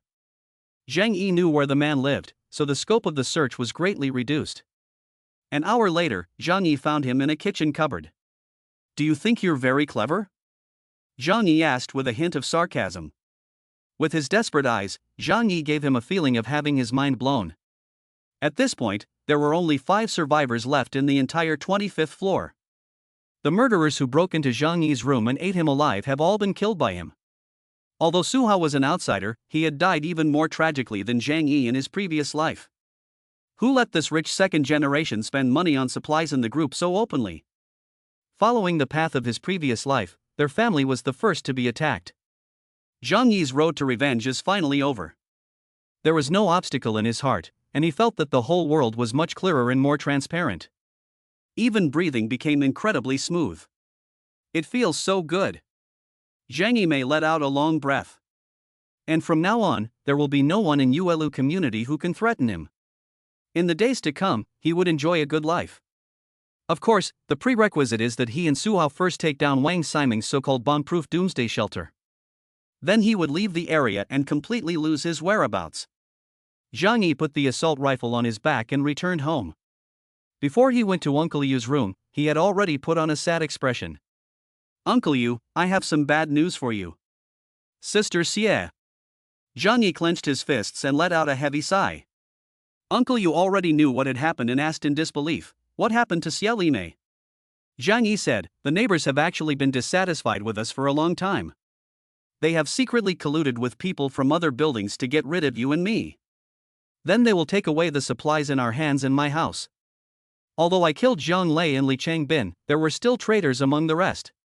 They were afraid that I would retaliate after the fact, so they took action early and killed Auntie Xia. Zhang Yi looked sad and speechless. Uncle Yu closed his eyes in pain and then slammed his fist hard against the bed. There was a loud bang. The steel bed was smashed, and the corners collapsed. Zhang Yi's eyes flashed. It seems that he was right in his estimation. Uncle Yu's superpower is strength-based. This is good, it just complements him. And in the future, if there are any heavy labor jobs, there won't be any worries about who can do them. Uncle Yu, don't worry. I didn't make life easy for those people either. I killed them all, avenging Sister Xie. Uncle Yu slowly opened his eyes moist. He is a sentimental person. Although he was with Xia Limei only for her body, as the old saying goes, after a long time, he inevitably became sad. Those people really deserved to die. I knew their character was unreliable. I just didn't expect that you and I would put so much effort into this building, only to be repaid with their hatred, not their gratitude. These people really deserve to die. Uncle Yu said angrily. He didn't doubt Zhang Yi's words. First, in the past month, he had witnessed the neighbors' various acts of ingratitude, and he had also seen Li Changbin and Jian Lei sneak up on Zhang Yi. So Zhang Yi's claim that the neighbors had long conspired with outsiders to kill them was true. Second, and most importantly, after Xia Limei left, Zhang Yi stayed with him in the hospital for a long time, so the possibility that Zhang Yi was the one who did it was ruled out. Zhang Yi came over and said to Uncle Yu with sincerity, "Uncle Yu, I am also responsible for this. I didn't think they would be so heartless. Don't worry, I will definitely help you find another wife with a young face and big breasts and good skills in the future." Uncle Yu was silent for a moment. He slowly said, "I like mature and plump ones." Chapter 145 and Trusting Orphans. Uncle Yu understood. People who have experienced the end of the world tend to be more open-minded. After all, they are used to seeing life and death apart. What's more, he and Xia Limei were already halfway married, so they didn't have much of a foundation of affection. He wouldn't be so devastated by her death. Zhang Yi saw Uncle Yu's reaction and smiled with relief. This is easy. I will definitely pick one that you will be most satisfied with. As the two were talking, Zhou Kor came over with a crying baby in her arms. She looked helpless in Zhang Yi, Uncle Yu, and she cried again. What should I do? Zhang Yi and Uncle Yu looked at each other, both of them dumbfounded. Taking care of a child? They are both old bachelors and old drivers, and neither of them has any experience with this. Probably, they're hungry. Zhang Yi looked at Zhou Kor, and his eyes slowly fell on the baby feeding structure. It's full and plump, so if you have a baby in the future, you won't be hungry. Zhou Kor's face turned red and she said excitedly, "What are you thinking? I haven't had a baby yet, so how can I give her milk to drink?" Zhang Yi said, "This child is really not easy to take care of. We need to find someone with experience to take care of it." He glanced at Uncle Yu. "Uncle Yu, shall we give this child away?"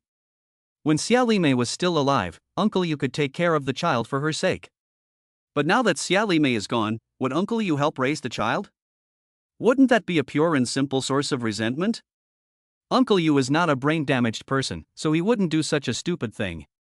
He just couldn't bear to look at the baby in the swaddling clothes. His expression was a bit twisted, but if he sent the baby away, would it survive?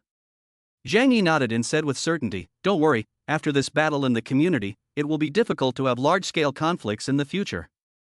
I'll find a reliable family to send her to, and then provide some necessities for the baby. It's definitely fine." Zhang Yi's words made Uncle Yu feel much better. He nodded, "Well, there's nothing else we can do." Seeing that Uncle Yu had agreed, Zhang Yi walked over and took the baby from Zhou Kor's arms. She seemed to understand the fate that awaited her, and her cries grew louder. "I'll find you a good family." Zhang Yi looked at her rosy little face and said in a cold voice, "Sorry, although you are innocent, I really can't take a burden.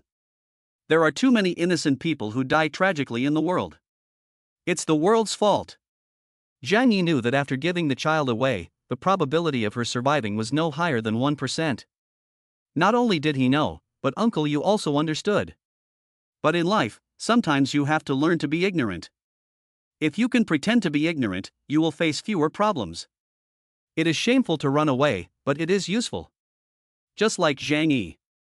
He couldn't bring himself to kill the child, But he didn't want to take care of her either, so he just left her with someone else. As for whether the child can survive, that depends on the will of heaven. Zhang Yi took a backpack from his room and stuffed it with 2 packs of diapers, 2 bags of milk powder and a bag of 10 kilograms of rice. Then he left the house with the backpack, the crying child in one arm and the gun in the other. 25 # It is especially quiet now. The neighbors are all dead, and the world seems to have become quiet. Zhang Yi walked down the stairs step by step, then walked toward Building 18. The entire neighborhood was incredibly quiet. He had killed most of the people in one battle, especially all the martial arts fighters. The remaining residents are not dangerous, at least not to Zhang Yi. Some people looked at Zhang Yi through the windows, their eyes filled with fear. Zhang Yi, is he going to come and kill us? The people are terrified. Zhang Yi's target was precisely the harmonious home, the slogan of survival of Building 18. This scared the residents of 18 # to death. There are still more than 60 people alive in their building, and those who have died have all died of exposure or complications. As an idealist, Li Jian has managed to maintain his ideals until now. This is also the reason why Zhang Yi did not attack 18 #. Zhang Yi came to the door of Building 18 and fired 2 shots into the air with his gun. Li Jian, come out. Soon, Li Jian's small, thin body appeared before Zhang Yi's eyes. His dark circles were very heavy, and his face was as pale as wax, as if he would die suddenly at any time. This shows how heavy the torture of this day and night was for him. They were all afraid that Zhang Yi would come over and burn them to death in the building like the other buildings. Zhang Yi, I'm here. Li Jian summoned up the courage to stand opposite Zhang Yi. Zhang Yi looked at him, and the middle-aged man's body did not tremble. No wonder, after going through so many things, Li Jian was probably numb to death. Aren't you afraid of me? Zhang Yi asked with a smile. Li Jian swallowed his saliva, afraid. But it's useless to be afraid. And I think you didn't come here to kill us today. He pointed to the swaddled baby in Zhang Yi's arms. The swaddled baby was still crying. You came alone, and you're carrying a baby. You're not the type to kill someone in this way. Zhang Yi nodded. That's right, I've always said you're a smart guy. I've come to give you a child. You have the most people alive in this building. Is there a mother who is still breastfeeding? Li Jian's eyes flashed with excitement. Because he saw a chance to live in Zhang Yi's words. Yes, yes, yes. Are you looking for a wet nurse for the baby? Li Jian nodded like a bobbing head and quickly gave a positive answer. Zhang Yi nodded, oh, that's great. You can raise the child. In exchange, I won't kill you. Zhang Yi said, and handed the child in his hands over. Li Jian hurriedly took the baby in his arms. He looked down at the baby and was overwhelmed with gratitude. Because she saved the lives of everyone in the building. Zhang Yi threw the backpack on the ground behind her. Inside are diapers, milk powder, and a bag of rice. Of course, I know you probably won't give her the milk powder. I don't care how you take care of her, as long as she lives. If you really can't raise her, I won't blame you, but don't let her die on purpose. The baby's meat is tender and juicy, so keep your mouth shut. After all, I delivered the baby, so you have to give me some face, right? Li Jian saw the heavy backpack on the ground and heard Zhang Yi's bare-knuckled threats, and quickly nodded. Don't worry, we will definitely take good care of this child. We will definitely not let anything happen to her. Chapter 146 Hope. Li Jian turned around and shouted the name of a woman several times, Lu Mei, Lu Mei. Come down quickly. Soon, a woman with long hair came running over. Li Jian solemnly handed the child to her, and from now on, you will raise the child. You must treat her as if she were your deceased daughter, and you must not let anything happen to her. She is our life, understand? The woman named Lu Mei had recently lost her own daughter, and now, looking at the baby girl in front of her, she was so moved that she took the baby in her arms and refused to let go. Zhang Yi smiled at the corners of his mouth, and it seemed that I could rest assured, right? Li Jian nodded repeatedly, yes, you can rest assured. Zhang Yi didn't say anything else. He had done enough for the baby, and he had no energy to worry about whether she would live or die. He glanced at the skinny Li Jian and then looked up at the 18 # building in front of him. Suddenly, he asked, how many people are still alive in this building? Li Jian replied carefully, 66 people. 66? Zhang Yi suddenly smiled happily. This number is really auspicious. It seems that I will have good luck recently. Li Jian could only smile in response. Zhang Yi asked again, how are you going to survive? I won't be providing any food. Li Jian opened his mouth and hesitated for a long time before saying, we'll find a way. We've survived until now, and we've encountered many difficult things. As long as people are alive, there is hope. There is no way that the sky will block people's path. I have always believed that. Zhang Yi snickered, leaned over to Li Jian and said seductively, the problem of food can also be solved. Look at the buildings I burned down. The rations inside are enough for you to eat for a while. Li Jian's face changed. He shook his head firmly. No, we won't go that far. Once we make a wrong start, the end that awaits us is ultimately destruction. It is better to die with dignity than to live like that. At least our hearts will be clear and unburdened. Zhang Yi looked at Li Jian with some surprise. He admitted that he was somewhat shocked by the man in front of him. At such a difficult moment, can anyone still maintain their integrity? There should be. Zhang Yi just didn't expect that such a person would appear by his side. It is difficult to truly see a person clearly if you have not experienced such a painful catastrophe. Zhang Yi smiled and said to Li Jian, to be honest, I really admire you. Li Jian smiled with difficulty and said, thank you, but I admire you more. Because you have the ability to keep yourself and the people around you alive, even in the face of the apocalypse. In this regard, I am far inferior to you. Having said that, Li Jian summoned up the courage to make another attempt. Zhang Yi, I have a request. Stop. Zhang Yi stopped him from continuing, I know what you want to say, but you don't have to say it. I won't help you. I don't have the time. Li Jian asked in bewilderment, why? You were able to provide 300 meals before, and now there are almost as many living people in the entire community. With your abilities, it is entirely possible to manage the entire community and lead everyone to survive. Zhang Yi snorted. All living beings are suffering. I'm not a Buddha, I can't save that many people. Even if I saved them, they wouldn't necessarily be grateful to me. I know the truth of the saying, a rise in rice prices causes resentment. In troubled times, it is already difficult to take care of oneself. I don't have such lofty ambitions or a broad mind. I just want to live well.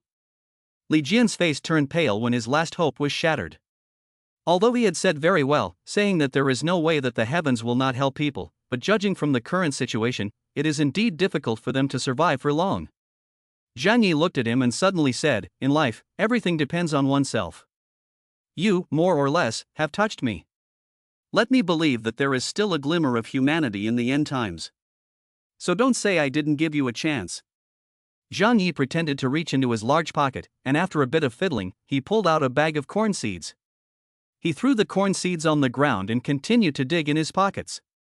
In a short while, wheat, rice, soybeans, potatoes, sweet potatoes. The seeds and roots of more than 10 types of crops appeared before Li Jian's eyes. This is the opportunity I'm giving you. You can try growing food to feed yourselves. Of course, you can also eat them. Whatever you do, I can only help you here. Zhang Yi also didn't know how to farm, so he gave Li Jian a lot of seeds and roots. In his opinion, it was like throwing 2 fish fry into a fish pond and waiting for a few years to harvest the fish. All he was waiting for was a miracle. If Li Jian and his friends really survive, it will show that heaven really does favor those who keep their hearts pure. If they die, then they die. After doing all this, Zhang Yi turned around, waved his hand, and left 18 without hesitation. Li Jian stood there in a daze. Looking at the seeds and roots on the ground, he was at a loss. Can these things be planted at -60 to 70 degrees Celsius? At this moment, an old man with white hair suddenly ran out of the corridor. He quickly picked up the seeds and roots on the ground and stuffed them into his arms despite the cold. Quickly put these seeds away, and we won't have to worry about food when they grow. Li Jian's eyes lit up when he saw the old man. This is a retired professor who specialized in crop research at the agricultural college. He is 75 years old this year. It is because of his old arms and legs that he is still alive at the age of 75. Mr. Gu, can you grow this grain? Can you do it in such cold weather? Old Gu said shakily, there is always a chance. We have to try, even if the hope is slim. If we succeed, we can survive. Li Jian suddenly realized, and quickly accompanied him to stuff these precious seeds and roots into his clothes to keep them warm. After all this, Zhang Yi returned home. At this point, he felt a great sense of relief. It was finally over, the grudges and grievances in the community. As long as he completed the next task, he could then hold the beautiful Zhou Kor in his arms and have 8 or 10 children. Zhou Kor had just finished changing the medicine for Uncle Yu and was taking off her mask as she walked out of the room. Seeing Zhang Yi lying lazily on the sofa, she asked, "Are you done with your work?" Zhang Yi nodded, a little hungry. "Let's cook." "Okay, what do you want for lunch today?" Zhou Kor walked into the kitchen, put on an apron and prepared to cook. Zhang Yi walked into the kitchen with a smile on his face and embraced her from behind. "I want to eat you." "Ah. What are you doing?" "Uncle Yu is still next door." "It's okay, the soundproofing in this house is very good." "He can't hear us." "I still have to cook, can't you wait?" "You do your thing, I'll do mine." "It won't take long." Chapter 147, Su Hao's Face. That night, Zhang Yigang worked very late. The problems in the community had finally been solved, and he felt a great sense of relief. He had not let go before, but this time he was not at all polite. Zhou Kor had also been accumulating her desires for a long time, and she released them all on this night. However, there was a difference between them. Zhang Yi's energy and physical strength were relatively strong, and he was still full of vigor and vitality the next morning. But Zhou Kor was exhausted and even had difficulty getting out of bed to cook. Zhang Yi was in a good mood and took some food out of the other dimension to eat. Next, it depends on how well Su Hao's contact goes. When he sends news, Zhang Yi will feel that there is a real chance to get the job done and will go with him to take a look. Zhang Yi was not in a hurry, but Su Hao was very anxious. After Zhang Yi gave him a shot yesterday, he didn't sleep well all night and felt like he was going to die. He sent a message to Zhang Yi in the morning. "Brother Zhang, I've already talked to them. When are we going?" Zhang Yi smiled and quickly typed a reply, "Come to my house and we can talk in detail." Soon, Su Hao arrived at Zhang Yi's front door. Zhang Yi opened the door and let him into the room. After entering the room, Su Hao's expression was the same as Zhou Kor and Xia Limei's, full of surprise and delight. He looked like a beggar who had entered a paradise full of gold and silver jewelry, with a silly smile on his lips, as if he were in a daze. "It's so warm here. Is this heaven?" Su Hao said in a daze. Zhang Yi gave him a look. "This is my home." Su Hao came to his senses and suddenly felt hot and uncomfortable all over. After all, he was wrapped in 6 or 7 layers of clothing, and the temperature in Zhang Yi's house was 26 degrees Celsius, making him feel like he was in a furnace. He quickly took off several layers of down jackets and cotton-padded clothes, and then came to Zhang Yi in a somewhat embarrassed manner. "Zhang, I've made a deal with Wang Ximing. I'll pretend to cooperate with him and take you there. When he opens the door, we'll find a chance to kill him." Su Hao was impatient. Zhang Yi sat on the sofa with his legs crossed, pointing to the sofa across from him and saying, "Sit." "Don't worry, let's talk slowly." Su Hao glanced at Zhang Yi's sofa. It was a high-end product, white like a cloud. He didn't dare sit on the sofa, after all, he hadn't bathed in a month, and he was afraid of getting dirty on Zhang Yi's sofa. So he sat on the carpet. Even so, he felt exceptionally satisfied. A whole month. He finally felt what it meant to be warm. Zhang Yi was sitting, so his angle was just looking down on Su Hao. This once mighty second-generation heir was now as lowly as a lost dog. Oh, how could it be said to be like? He is clearly a dog of the bereaved family. Su Hao looked up at Zhang Yi with a smile. "Brother Zhang, let me tell you how I talked to him."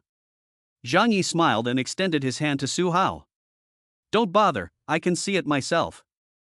Su Hao's face froze. What? You want to see it yourself? Give me your phone. Let me see your chat history." Zhang Yi's smile was very bright, but in Su Hao's eyes, it was especially terrifying. There were some things in his chat history with Wang Ximing that Zhang Yi should not see. Just as he had belittled Wang Ximing in front of Zhang Yi, he couldn't let Wang Ximing know that either. "Quickly, give me your phone. You're not hiding anything from me, are you?" Zhang Yi's narrowed eyes revealed a slit, and murderous intent flashed across them. "No, I don't." But. Su Hao's forehead was covered in cold sweat, his eyes wandering, and his right hand subconsciously covering his pocket. Zhang Yi was too lazy to talk nonsense with him, and took out a black pistol from his pocket and pointed it at his forehead. "You don't want to listen to me, do you?" Su Hao quickly begged for mercy. "Brother Zhang, don't shoot, don't shoot. I did say some bad things about you to Wang Ximing. But that was just to confuse him, I didn't really mean it." Zhang Yi was a little impatient and shouted coldly, "Give it to me." Su Hao didn't dare to say anything else, and he handed Zhang Yi his phone after unlocking it. "It's out of battery," Su Hao whispered, trying to put up a last-ditch resistance. Zhang Yi took it and saw that the battery compartment was indeed empty. After all, ordinary residents only have about an hour of power a day. He and Wang Ximing must have talked for a long time, so it's not surprising that the battery is so low. Zhang Yi took a power bank from under the coffee table and gave him a charge.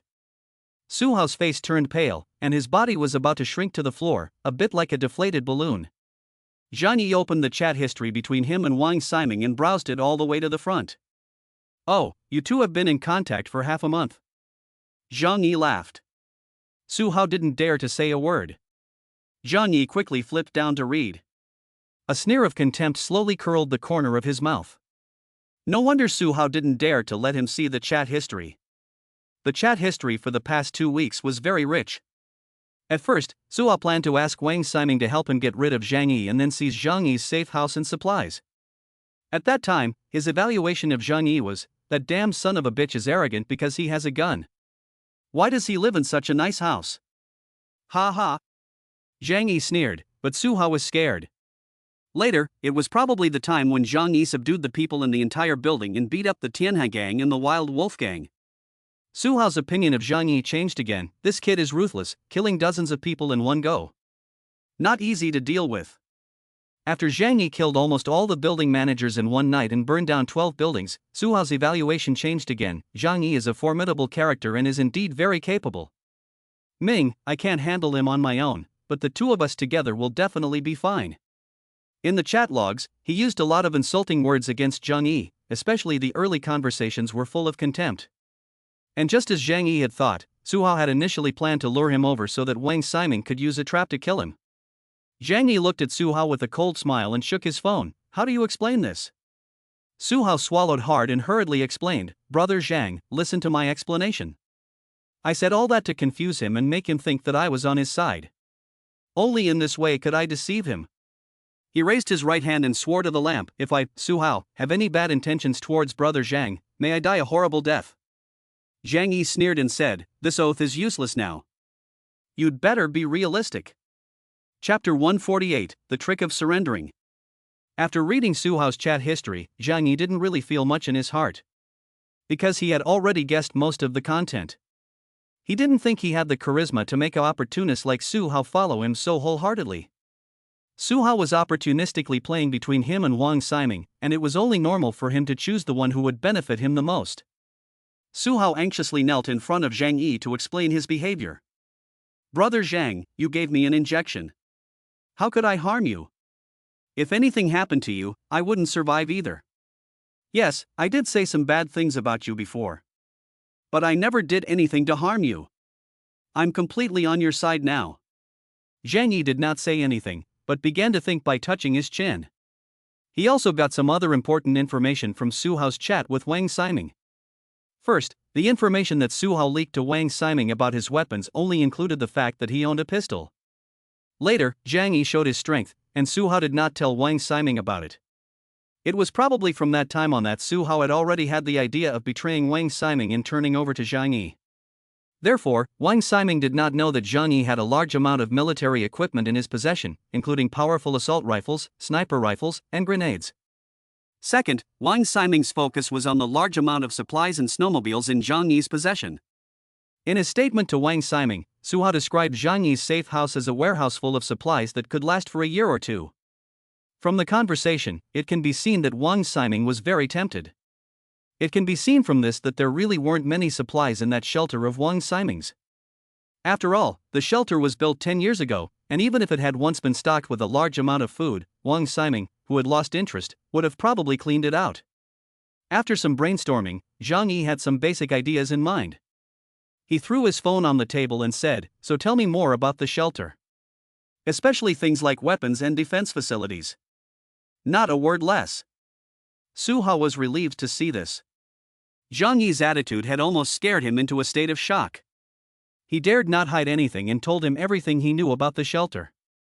After the shelter was completed, Wang Ximing had invited a large number of people in the circle to visit it. He was a particularly high-profile person who wanted the whole world to worship him. Therefore, he also treated the shelter as a beloved high-end toy and introduced it in great detail. I remember that the interior was divided into 5 floors, with 2 floors above ground, which looked like an ordinary villa. The third basement floor had a sports stadium, a water bedroom, an entertainment room, and other places specially designed for having fun with girls, as well as a warehouse and a control room. That's about it. Zhang Yi said lightly, "Tell me more about the defense facilities." Su Hao recalled and said slowly, "The shelter was built to withstand a nuclear attack, and it is said that it used materials from a spaceship. Unless the nuclear missile is locked on and fired directly, there is almost no way to break through it head-on. But I guess if it's a large-scale force with large-scale weapons, it's still possible to break through the shell through a long battle. As for defense equipment, domestic control of firearms and ammunition is extremely strict. Although Wang Ximing has the ability to get them, he doesn't need to risk his identity and status for a toy. So there are no heavy weapons in the shelter. I remember that he had 2 golden sand eagles in his collection, which were considered the strongest firepower. But there are tear gas and hypnotic gas sprayers in the house. There are also high-temperature flame injectors at the entrance to the passage. Su Hao mentioned this, looking at Zhang Yi carefully. "This is the most dangerous. When Wang Ximing demonstrated it to us before, he threw in a chicken. It was cooked in a second. It is said that the moment it is activated, it will turn the tunnel into a giant oven, with an instant temperature of 1,800 degrees Celsius. Not to mention people, even steel can melt." When Su Hao was talking, Zhang Yi listened very carefully and didn't miss a word. After listening, he began to sketch in his mind, drawing a rough outline of the shape of the shelter. Su Hao dared not say a word while Zhang Yi was thinking, and obediently knelt on the ground waiting for Zhang Yi to speak. Zhang Yi thought for a while, then took out a pen and paper from under the coffee table and started writing and drawing. First, he had to consider his own safety. Even if Wang Ximing's shelter is good and attractive, if the risk exceeds 3%, Zhang Yi will temporarily abandon the plan. After all, he was currently living in a safe house, and there was no risk in the short term, and the quality of life was acceptable. But if the risk is less than 3%, Zhang Yi has the idea of trying it. Because he has a lot of supplies and a snowmobile, he has definitely attracted the attention of people around the community. The people in the community will inevitably spread the news. So if he stays here, sooner or later, trouble will find him. Besides, who could refuse a world-class safe house worth $1 billion? Wang Ximing's goal is my snowmobile and the supplies in my hands. If he can't get them, killing me won't help him. After all, I have no grudges against him. Zhang Yi tapped on his notebook and began to talk to himself. So when the time comes, I'll just hide the snowmobile. The worst that can happen is that I get caught, but he won't kill me. Because to him, my life or death is not important.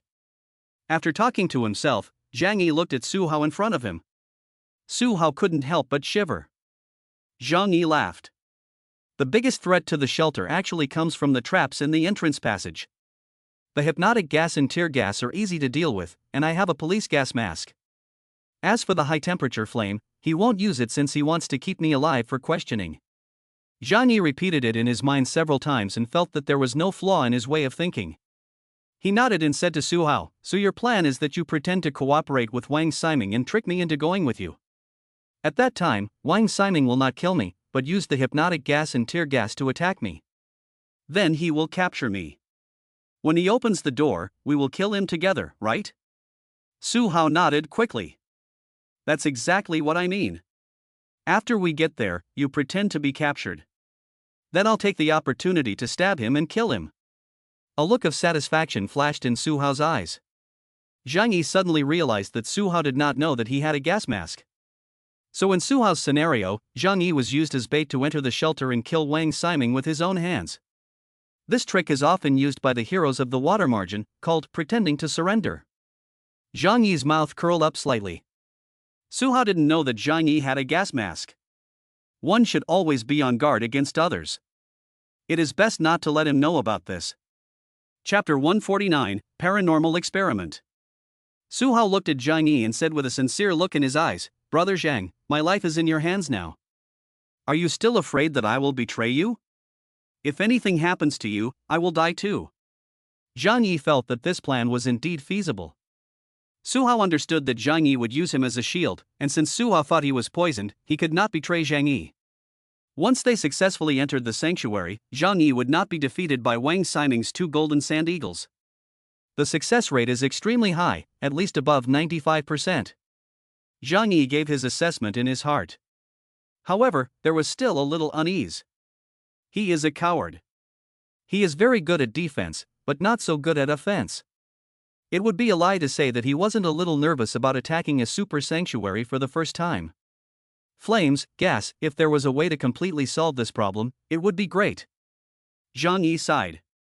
He couldn't rest easy knowing that the initiative was not in his hands. Suddenly, a flash of inspiration crossed Zhang Yi's mind. No, wait. Flame, gas. Why do I feel like I've forgotten something? Zhang Yi wanted to grasp that fleeting inspiration. He instinctively sensed that it was very important, and that he had something else to use. He had it. After a lot of thinking, Zhang Yi finally realized what it was. His psychic space. For a long time, Zhang Yi had only regarded the ability to store objects as a power, and had never considered applying it to the battlefield. However, the other dimension can store objects, and the time inside it is close to absolute stillness. If this function can be utilized, can it become a very powerful combat ability? Zhang Yi was a little excited. If he could really tap the potential of his abilities, the rewards would be unimaginable. Zhang Yi immediately stood up. Su Hao, who was kneeling on the ground, was still waiting for Zhang Yi's reply. Zhang Yi waved to him and said, "You go back and wait for my news. I'll give you an answer in a few days." Su Hao was scared, but Zhang Gu, even if I can wait, my body's poison can't wait. Zhang Yi gave him a look. "What are you afraid of?" "I said it would take 7 days for the poison to take effect, and that's exactly how long it will take. I will give you an answer in 3 days at the most, and in 1 or 2 days at the shortest. Just wait with peace of mind." Su Hao's hair was tingling. Who knows how uncomfortable he felt after taking that injection. Now he felt that his body had become weak. Su Hao wanted to say something else, but Zhang Yi's fierce gaze made him back down. "Then, I'll go back and wait for your reply. You must contact me." Su Hao left Zhang Yi with a long face. Zhang Yi, on the other hand, took advantage of the inspiration and hurried back to his room to continue thinking about how to develop his abilities. In fact, Zhang Yi has always used the other dimension to store objects. He didn't know much about its abilities, but he knew enough to get by. For example, the alternate space can store objects that exist independently. However, once there is a strong external force, it is difficult to collect it. For example, a house in a building. Or a piece of snow plucked from the ground. These are all very difficult to do. Zhang has only experimented with a fish to see how it works on living organisms. He doesn't know how it works on humans either. In the future, when I have time, I must spend energy developing my abilities. Maybe. There are other areas waiting to be developed besides alien space and precision shooting. However, for now, I must first consider how to use my abilities to block the attack method of Wang Ximing's shelter. Zhang Yi touched his chin and looked serious. Gas, high-temperature jet flames. When they spew from the trap, they attack me actively, so there is no resistance when I collect them. In theory, it is completely possible. Zhang Yi's eyes grew brighter and brighter, and his mind slowly opened the door to a new realm. The inside of my otherworldly space is in a state of absolute or near absolute stillness. So, if I maintain the same kinetic energy, I can change the vector by reversing direction. I can even send the objects that attack me back the way they came. Zhang Yi paced back and forth in the room excitedly, his eyes shining with excitement. After some thought, he left the room and went to an empty room downstairs. He then lit a fire and began to test it. After the flames had ignited, Zhang Yi extended his right hand towards the flames, with his fingers spread open, using his ability to collect them with the other dimension. As expected, the process went very smoothly. Because Zhang Yi was using the rules that already existed in the alternate space. In the past, he was used to fighting with heat weapons and had not paid attention to the development of his superpowers. After collecting the flame, Zhang Yi immediately opened an exit from the flame's direction inside the alternate space, but it was directly opposite the original location where the flame was collected in the external space. Whoosh! The flame was blown out in a flash. From the outside, it looked as if Zhang Yi had used some kind of magic to bounce the collected flame back. Isn't this a full counterattack? Zhang Yi widened his eyes and laughed in surprise. Ha ha ha, I understand. The other dimension can be used in this way. This is the ultimate defense technique. At this moment, Zhang Yi was like a child who had discovered a new toy. Men are boys until they die. Who hasn't dreamed of becoming a man of the motherland? Overcome with excitement, Zhang Yi clenched his fists and his eyes shone brightly in the light of the fire.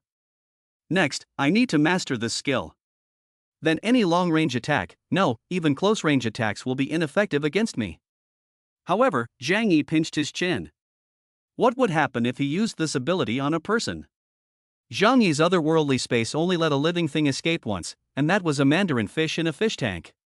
But the next day, when he took it out, it was dead. At the time, Zhang Yi didn't think much of it, just feeling that it was a pity that he couldn't build a shelter inside. But now, if we consider the combat level, then we'll have to use a living person for the experiment. Zhang Yi held his arms and his eyes gradually became indifferent. Isn't this simple? That night, Zhang Yi went to a residential building and asked them to hand over a person. He took the man to an empty room and handed him a knife made from A4 paper. A fire was burning in the middle of the room, and Zhang Yi's tall figure was full of oppression in the light of the fire. The poor guy was holding the fake knife, his trembling body full of fear. Zhang Yi looked at him and smiled, beckoning him. Come, come and attack me. If you can hit me, I will reward you with a piece of bread. Chapter 150, The Power of Spatial Ability. The man was still a little scared when he heard Zhang Yi's words. But now he couldn't run away, and could only follow Zhang Yi's orders. So he swung the fake knife in his hand and slashed at Zhang Yi. Zhang Yi's expression was extremely focused. When he rushed over, a white light flashed in his right eye. After a month of use, he had formed an instinct for opening and closing the space. In an instant, an invisible and intangible door to the other world appeared in front of him. The man charged at him with a fake knife, slashing his right hand at Zhang Yi's shoulder. But the next moment, something that made him shiver happened. His arm had disappeared in front of Zhang Yi, as if it had disappeared into a world that he could not see with his naked eye. In a panic, he tried to stop his forward momentum. Zhang Yi grabbed his arm in time and pulled him into his own space. The man had completely disappeared into the other dimension. Zhang Yi's perspective instantly switched to the other dimension, and he carefully observed the person he had just brought in. The man was already in a state of stillness, not moving at all. Even when Zhang Yi tried to test his breathing and heartbeat, there was no response at all. Zhang Yi frowned slightly, not knowing whether the man had died after entering the space or whether his body's time had stopped and he would come back to life when he left the space. So he quickly released the person from the space. As soon as he came out, the man's face turned pale, and his body seemed to have collapsed, as he fell to the ground and gasped for breath. Oh! It seems that it has an effect on living organisms. If it lasts for a long time, it will really die. Zhang Yi nodded and obtained another key piece of information. What did you feel just now? Zhang Yi asked. The man's face was as pale as paper, and he said weakly, I felt like I had entered a white world.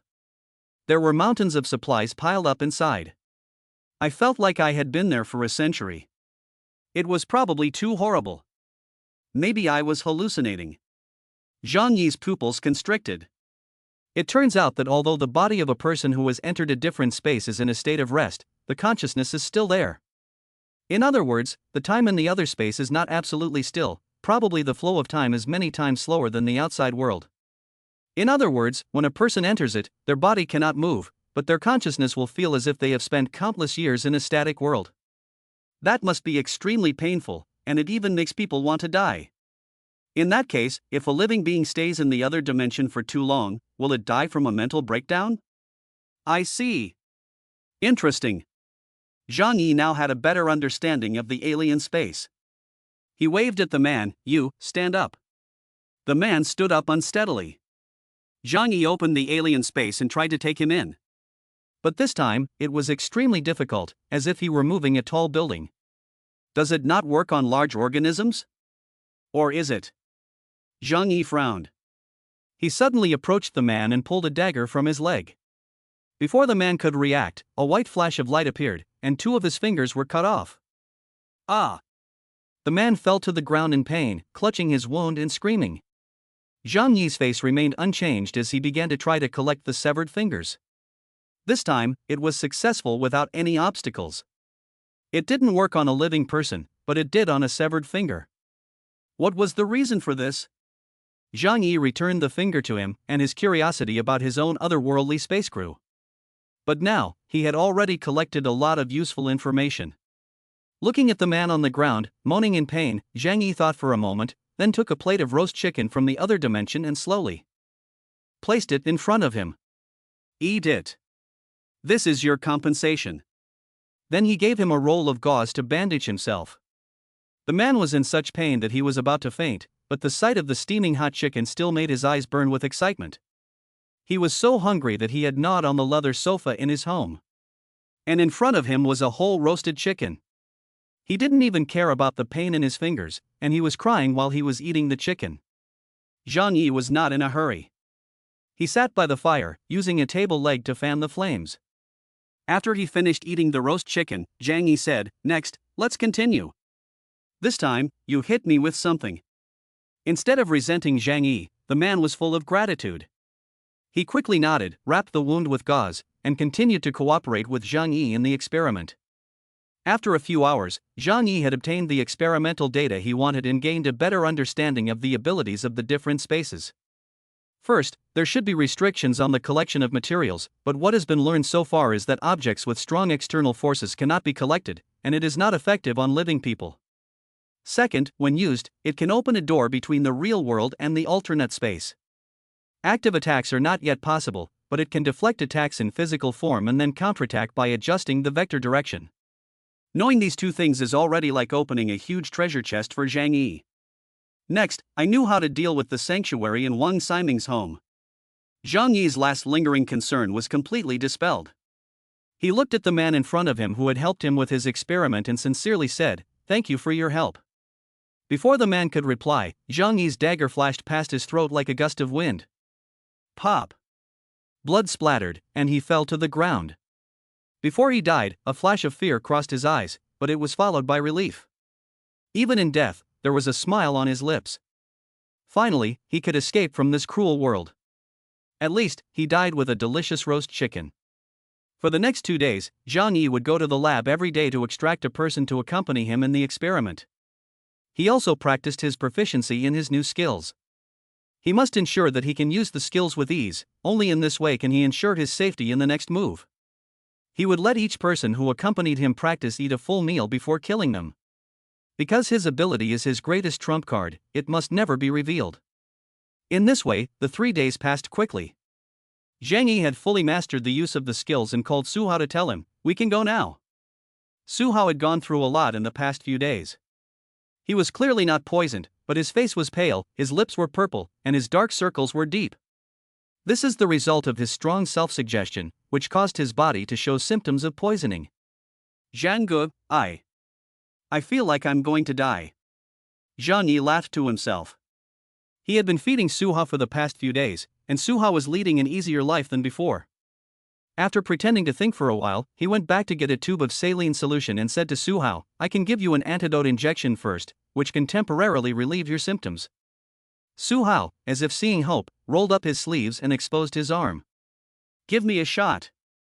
Zhang Yi picked up the syringe and slowly injected the saline solution into Su Hao, then said lightly, "This can alleviate your symptoms, but it will only last for 5 days, and you will still die from the poison. So you'd better pray that this operation is successful. Otherwise, neither of us will have a good outcome." After Su Hao received the saline injection, he suddenly felt a strange energy in his body, and he felt more energetic. "Brother Zhang, don't worry.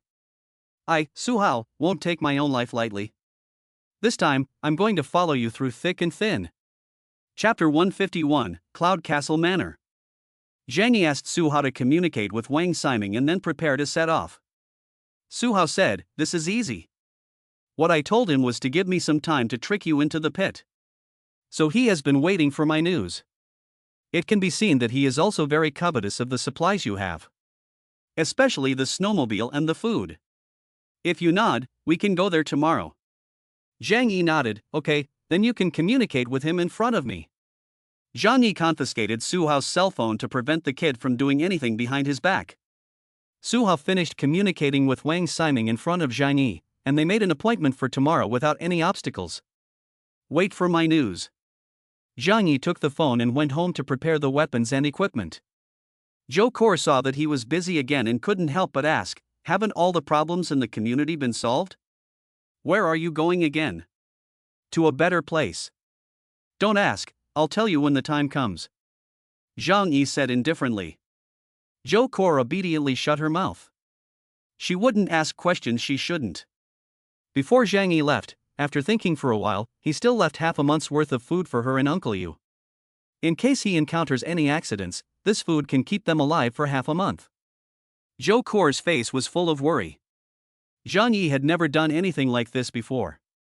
She suddenly became very scared and came over to hug Zhang Yi. Zhang Yi, you aren't going to do something dangerous, are you? I'm a little scared.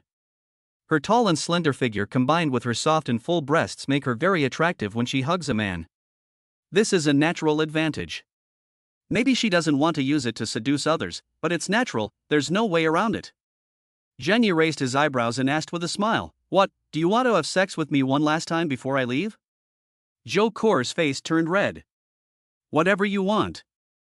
I'll do whatever you want this time. I can just wear a white shirt or an apron. Zhang Yi laughed and pinched her delicate chin. Don't worry, Zhang Yi, never do anything without being sure of it. I'm more afraid of death than anyone else, and I won't put myself in danger. However, it is my personal habit to prepare for everything in advance. He hugged her head and kissed her hard. After a long time, he let go of her, and she could hardly breathe. A thread of crystal slowly fell and broke, leaving a trace on her lips. I have something important to do this afternoon. I'll come back and punish you. Zhou Kor lay on the sofa, her face blushing, and nodded, mm. Zhang Yi left the house with a smile and then knocked on Su Hao's door. Su Hao, open the door. Su Hao came over to open the door and was a little surprised to see Zhang Yi come looking for him. Brother Zhang, what else do you need? Zhang Yi picked his thumb back with his cut-resistant gloves and said, let's go, let's go. Su Hao's eyes widened. Didn't we agree to go there tomorrow? Tomorrow? Zhang Yi snorted. All's fair in war. If we tell him it's tomorrow, then we can go today and catch him off guard. Su Hao opened his mouth and thought to himself, you're too cunning. But he still had to give him a thumbs up. Zhang Yi had another reason for doing this. People are suspicious. It's true that Wang Ximing, a second-generation rich kid, is a bit of a playboy, but he's not an idiot. If everything went too smoothly, he would be suspicious. It was precisely Zhang Yi's sudden decision that made Wang Ximing think that Zhang Yi had really fallen into a trap. Zhang Yi took Su Hao downstairs and pretended to get a snowmobile. Su Hao was about to get on the snowmobile, but Zhang Yi stopped him. He took out a white strap and said to Su Hao, put your hands out. This plastic strap is used on construction sites to tie steel pipes together. It is extremely strong and when tied around the hand, the more you struggle, the tighter it gets. It is not much different from handcuffs. Su Hao pleaded with a sad face, brother, why don't you believe me now? I'm really on your side, and I'm still poisoned. Zhang Yi said indifferently, there is no special reason, I just feel more secure doing this. And when he gets to Wang Ximing, he will only believe you when he sees you tied up. Su Hao was very reluctant, but he also understood that his resistance was futile, so he obediently held out his hands and let Zhang tie them together. After that, Zhang Yi made him sit in front of the motorcycle and drove behind him. Boom! The motorcycle started and drove out of the residential area. The wind and snow blew on Su Hao's face, like small knives cutting it, causing him to feel excruciating pain and unable to open his eyes. If he wasn't wearing a thick turtleneck, his face would have been frozen.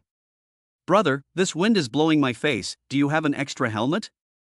Zhang Yi, wearing a bulletproof helmet, said coldly, no. You just have to bear it for a while. And the more miserable you look, the more realistic it will look. Su Hao was crying inside. An hour later, the two of them arrived near the Yunk Manor, the most exclusive villa area in Tianhai City. After arriving here, Zhang Yi looked at the surrounding scenery and couldn't help but be a little stunned. This place is really good, it's the best. He had seen luxury villas and high-rise buildings before, but this villa area, with its location alone, outshines other high-end villas. The villa is backed by two mountains and faces the Lujiang River in Tianhai City. The terrain looks like a big armchair from a distance, and the Yunk Manor sits in the middle of it. Behind it is a natural barrier, with the wind passing between the two mountains and falling towards the Lujiang River in front. This feng shui is obviously the result of expert advice. There are many businessmen in the south, and they are very obsessed with feng shui, so it is only natural that this luxury villa area has excellent feng shui. However, Zhang Yi was most impressed by the fact that the two mountains behind Yunk Manor act as a barrier, making the area a natural shelter from the wind. After heavy snowfall, it is blown by the wind between the two mountains towards the Lujiang River.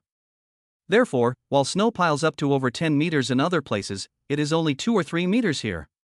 I originally thought that the disasters of the end times would be fair to most people. But now it seems that even the heavens will favor the rich. Zhang Yi sighed. Su Hao flatters him, what's the point? Compared to you, the rich people here don't even live a life. Zhang Yi's mouth curled up. Stop flattering me and show me the way. Su Hao asked curiously, aren't we going any further inside? If we go, we'll have to walk for a while. Zhang Yi said indifferently, just let you walk, why so much nonsense? Chapter 152, The Smelly-Mouthed Man. After Su Hao got out of the car, Zhang Yi put the snowmobile into the other dimension. Su Hao stood next to him, his eyes wide open. This is... Zhang Yi glanced at him indifferently, haven't you seen it before? Su Hao was speechless, thinking to himself, I've seen it before, my ass. So, you're a mutant, Zhang Gu. Zhang Yi said, actually, I prefer the names superpowered people or aliens. Mutant always seems a bit discriminatory. Su Hao was full of curiosity and had learned a lot. I really have learned a lot. Zhang Yi walked forward in the snow, and Su Hao hurriedly followed, his face full of flattery. Brother Zhang, I will follow you from now on. You are my dear brother, take care of your little brother. Zhang Yi said, that depends on your performance. Su Hao nodded, don't worry, I know Wang Ximing very well. This operation will be a success. Zhang Yi's mouth curled up. You'd better be. The snowmobile was put away to prevent Wang Ximing from killing anyone. Although Zhang Yi has mastered the new abilities of the alternate space, he will not take unnecessary risks. The two of them walked towards the residential area. There are more than 100 villas in the Yunk Manor. Most of the snow had been blown away, only half of the doors were submerged, and even because it was close to the river, the temperature was a little higher than in Yuelu community. As the two walked through the snow, they slowly attracted the attention of some people. Zhang Yi clearly sensed the presence of people behind some of the windows. He asked Su Hao next to him, why do I feel that there are still many living people here? Do the rich people have the habit of storing food during the week? Su Hao was very familiar with this. He said to Zhang Yi, it really is like that. It's just that the things stored in ordinary people's homes are not quite the same. For example, my father stored over 100 top-quality Spanish hams in our refrigerator. Not to mention that all the people who live here are famous tycoons, and basically every villa has a wine cellar and special food supplies. In addition, everyone lives separately, so there won't be mass starvation or conflict like in Yuelu community. Naturally, they can live longer. Zhang Yi nodded, I see. He didn't care too much about that. After all, no one here knows him, and because of the lack of food, the rich here will starve to death after living for a while. The two walked along the road, and Wang Ximing's villa was located in the center of the community, numbered 101. The two of them walked slowly forward, and Zhang Yi observed the surrounding scenery as he walked. He was checking for danger and also getting familiar with the surroundings in preparation for the future. When they passed by a villa, Zhang Yi suddenly heard an excited shout. Hey, are you here to save us? Zhang Yi and Su Hao turned around and looked over. They saw the window of the villa being opened with great force, and then a man wearing a black down jacket waved vigorously towards them. Who is it? Zhang Yi glanced at Su Hao. Is he your friend? Su Hao wasn't sure either. He did have many acquaintances in the area. I don't know. But Zhang, let's just ignore him and let him die. Su Hao didn't care either. Zhang Yi nodded and continued on his way. But the man saw that the two of them were unmoved and was obviously a bit anxious.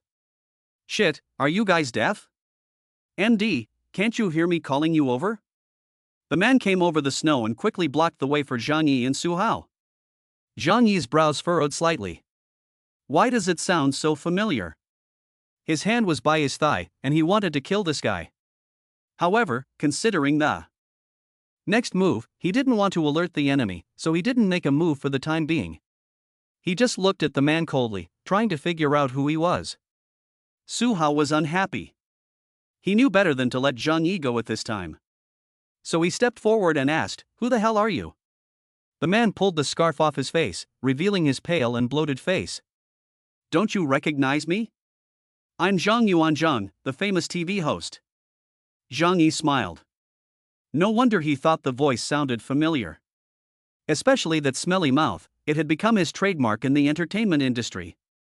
Zhang Yuanzhang didn't even look at the two of them, and immediately opened his mouth and started to scold. Are you two candles? Why can't you light up? Shit, we've been calling you for so long, and now you're only here to take us away. I don't know what you people are doing with our taxpayers' money. Zhang Yi wanted to slap him. But when he heard Zhang Yuanzhang say that, he and Su Hao were both curious. Call for help? Does that mean Zhang Yuanzhang can contact the organization that has gone into hiding in Tianhai City? What do you mean by that? Wei. Zhang Yi was about to ask him in detail, but before he could finish, Zhang Yuanzhang interrupted him. I'm telling you, right now, we need to get out of here. The villa is expensive, but we don't have much food left, and we've run out of charcoal and alcohol. You have to take us to a shelter and arrange for me and Jiyin to live there. It has to be a separate house. We can't live with other people. Zhang Yi couldn't help but raise an eyebrow when he heard the word shelter. It was the first time he had heard of a shelter in Tianhai City. But on second thought, it's not that surprising. After all, every city has to have a way to deal with emergencies. When there is a flood or an air raid during wartime, there is a need for shelters. And those secret organizations are probably in those places. Zhang Yi asked, do you know where the shelter is? Zhang Yuan was shocked when he heard this. You're asking me? You're actually asking me? What are you doing here? Aren't you the ones who are supposed to come and pick us up from the shelter? Zhang Yi was already annoyed by his squeaky voice. Zhang Yuanzhang had been foul-mouthed from the start, and he always had an attitude of superiority. I really don't know where his confidence comes from. Zhang Yi said coldly, we are not the ones who came from there. Don't even dream about it. They are too busy taking care of themselves to come and take care of you. What? Zhang Yuanzhang raised his little finger with both hands and covered his head in horror. How is this possible? We have spent a lot of money paying taxes. We are big stars. If they don't even care about us, aren't they afraid of causing a public outcry? Zhang Yi and Su Hao looked at him as if they were looking at an idiot. Su Hao leaned into Zhang Yi's ear and whispered, there are fewer people in the villa area, and there is not much information exchange. Maybe he doesn't know what the situation is like outside. Zhang Yi said, doesn't he know how to use the internet? After the end of the world, communication has been greatly restricted. For example, when Zhang Yi was in Yuelu community, the people he could contact were all around him. But friends or relatives far away could not be contacted. However, the official media can still use super servers to continuously disseminate news to the whole country.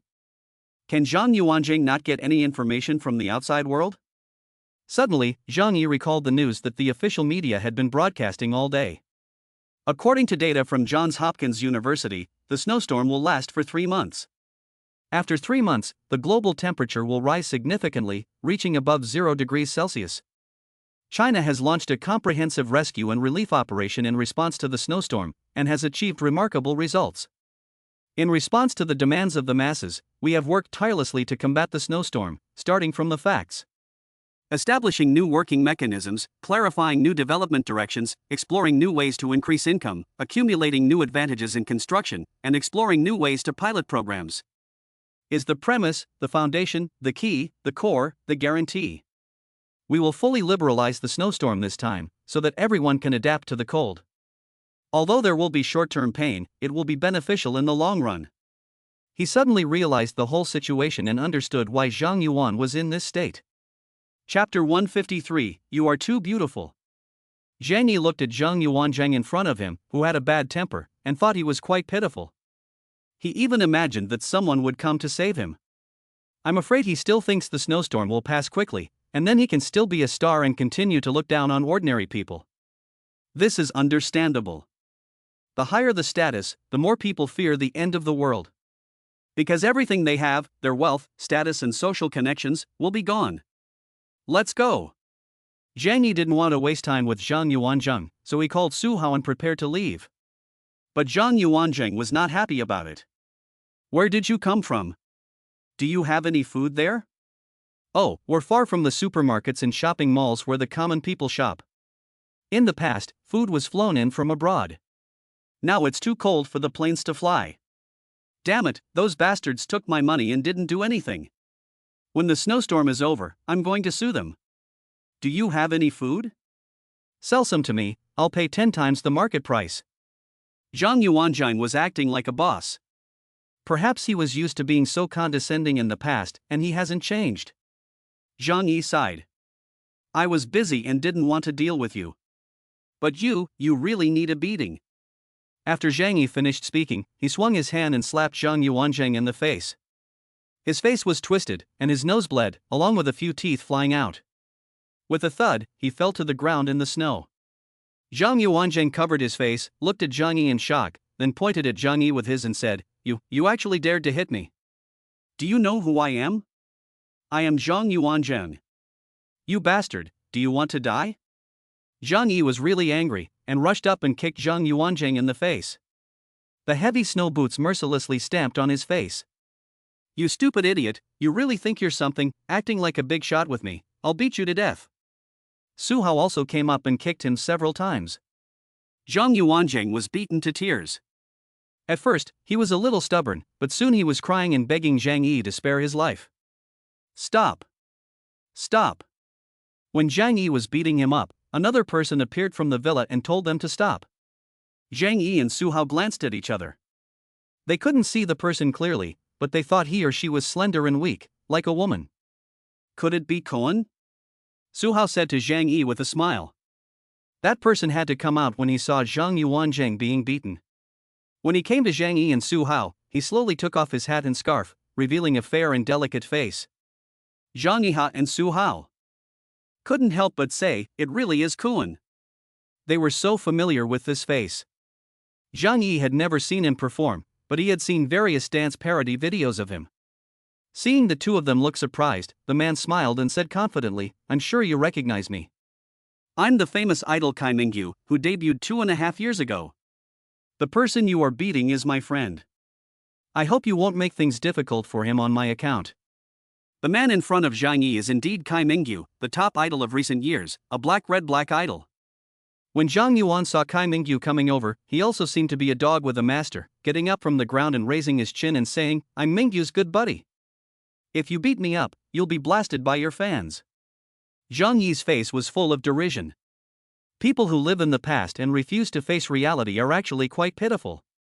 Kai Mingyu frowned and suddenly took out a lip balm from his pocket. Oh no, the air outside is so dry, my lips are chapped. He smeared lip balm on his lips while saying to Zhang Yi and Zhang Yu, didn't you two come to take me away from here? Zhang Yi was confused. He had no idea who the person was. No, we were just passing by. Kai Mingyu's eyes were a little dim, like a resentful woman who had been abandoned by her lover. How could she leave me alone?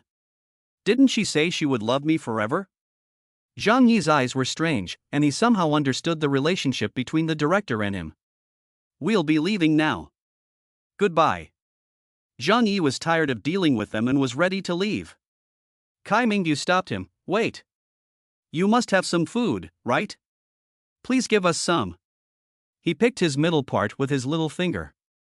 I can give you my autograph in exchange. Is that okay? Zhang Yuanzhang added, you're really lucky. You can't buy Mingyu's autograph, and it can be sold online for 2,000 yuan. Zhang Yi laughed, not interested. If it weren't for the fact that Zhang Yi doesn't hit women, he would have already done so. Kai Mingyu heard that Zhang Yi didn't want his autograph, and he bit his lip helplessly, as if he had made a huge sacrifice, and clenched his fists. Well, I can take a photo with you. Are you satisfied now? Zhang Yuanzhang, who was standing next to him, heard this and his eyes widened, almost to the point of tears. Mingyu, no, this is absolutely not okay. How can you just take a photo with someone? People like them are not qualified at all. Kai Mingyu took a deep breath and looked at Zhang Yuanzhang with a determined expression on his face. Dada, we need to eat now. It doesn't matter if I have to make a sacrifice. Zhang Yuanzhang was in tears. He wiped his nose and sniffled. Okay, in that case, I respect your decision. After that, he turned his head and glared at Zhang Yidao. Did you hear that?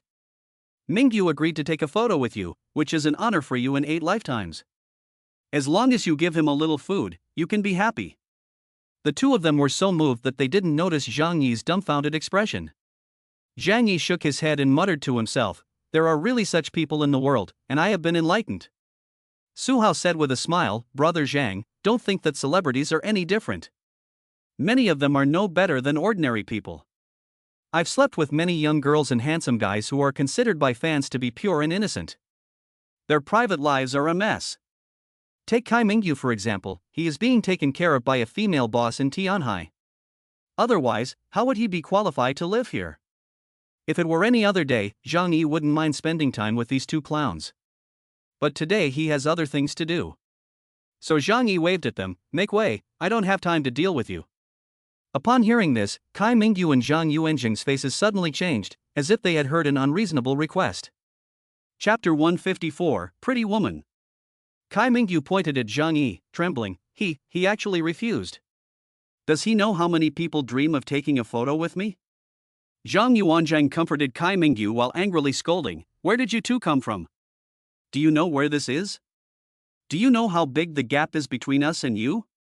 Now that such a good opportunity is in front of you, you don't know how to cherish it, and you deserve to be at the bottom of the ladder for the rest of your life. He was afraid that Zhang Yi and Su Hao would run away because there really wasn't much food in their house.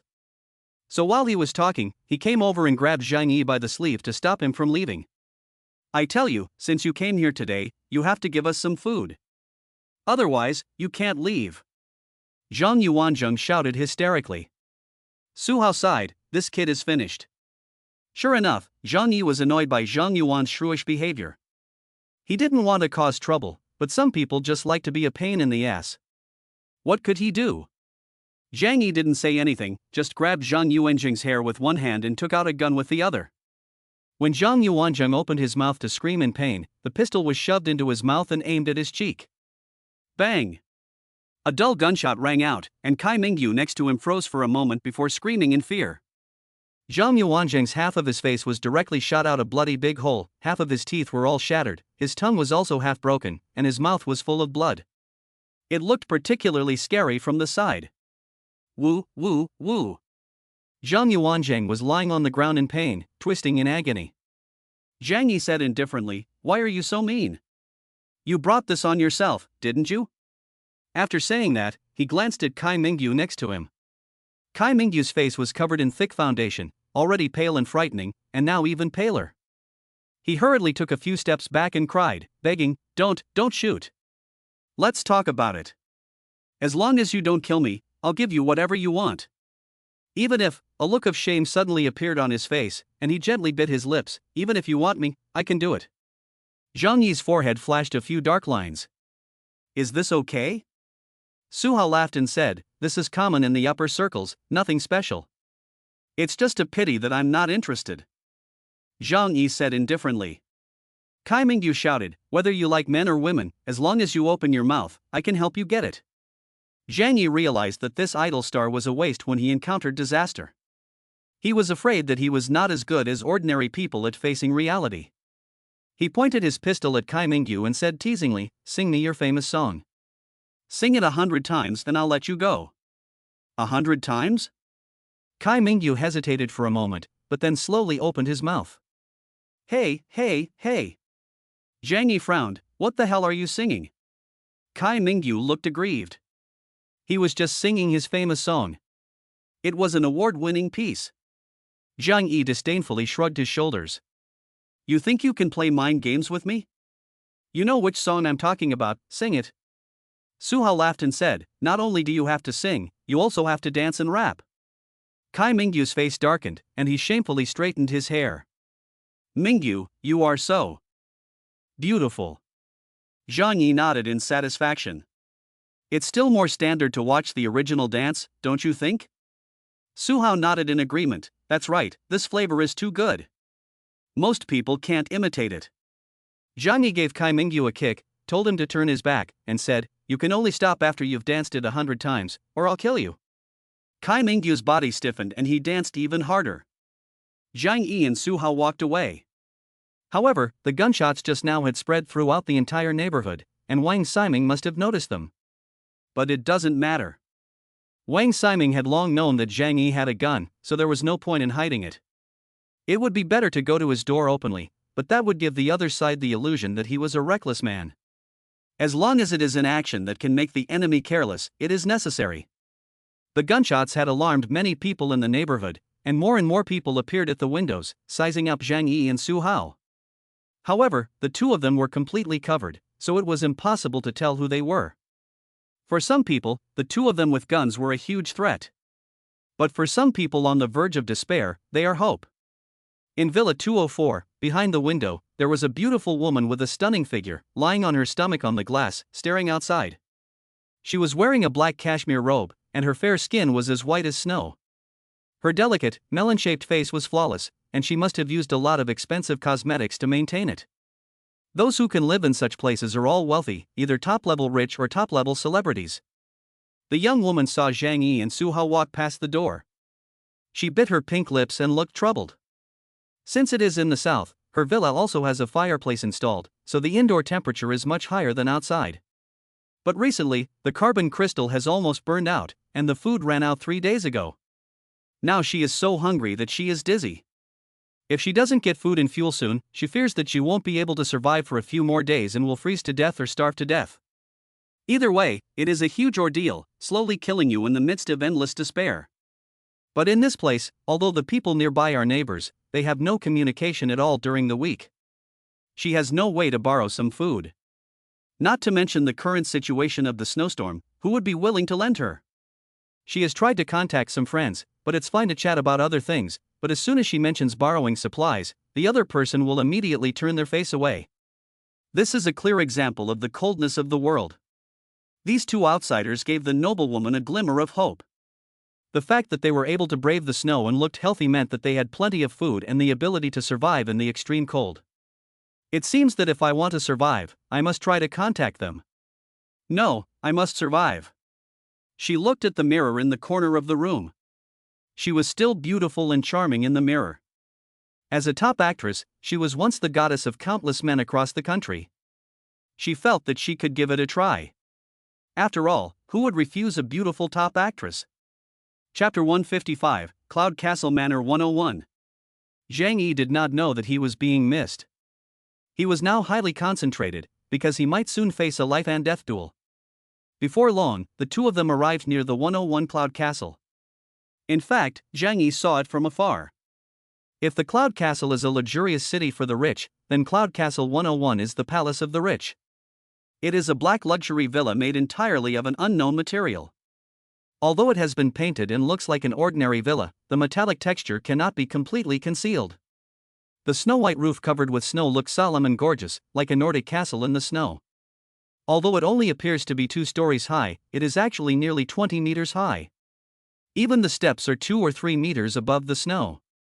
The moment Zhang Yi appeared here, a door to a different space immediately opened in front of him. The door to the space is intangible and formless, without thickness, a 2-dimensional plane. But anything that attacks Zhang Yi will pass through it and enter another space. Zhang Yi has not yet researched its offensive capabilities, but its defensive and counterattack capabilities are fully developed. It is very suitable for Zhang Yi's relatively steady style of play. Although Su Hao said that the sanctuary had no heavy firepower, Zhang Yi still chose to believe in himself. Zhang Yi pushed Su Hao, knocking him off balance, then pointed his gun at his head and said, "Is this the shelter you were talking about? Open the door for me." Su Hao looked up at the top of the black metal door and said loudly, "Wait a moment, I'll open the door for you." In the control room of the villa, a man in a yellow silk robe stood in front of the monitor, staring intently at Zhang Yi. He is Wang Ximing, a famous tycoon in China.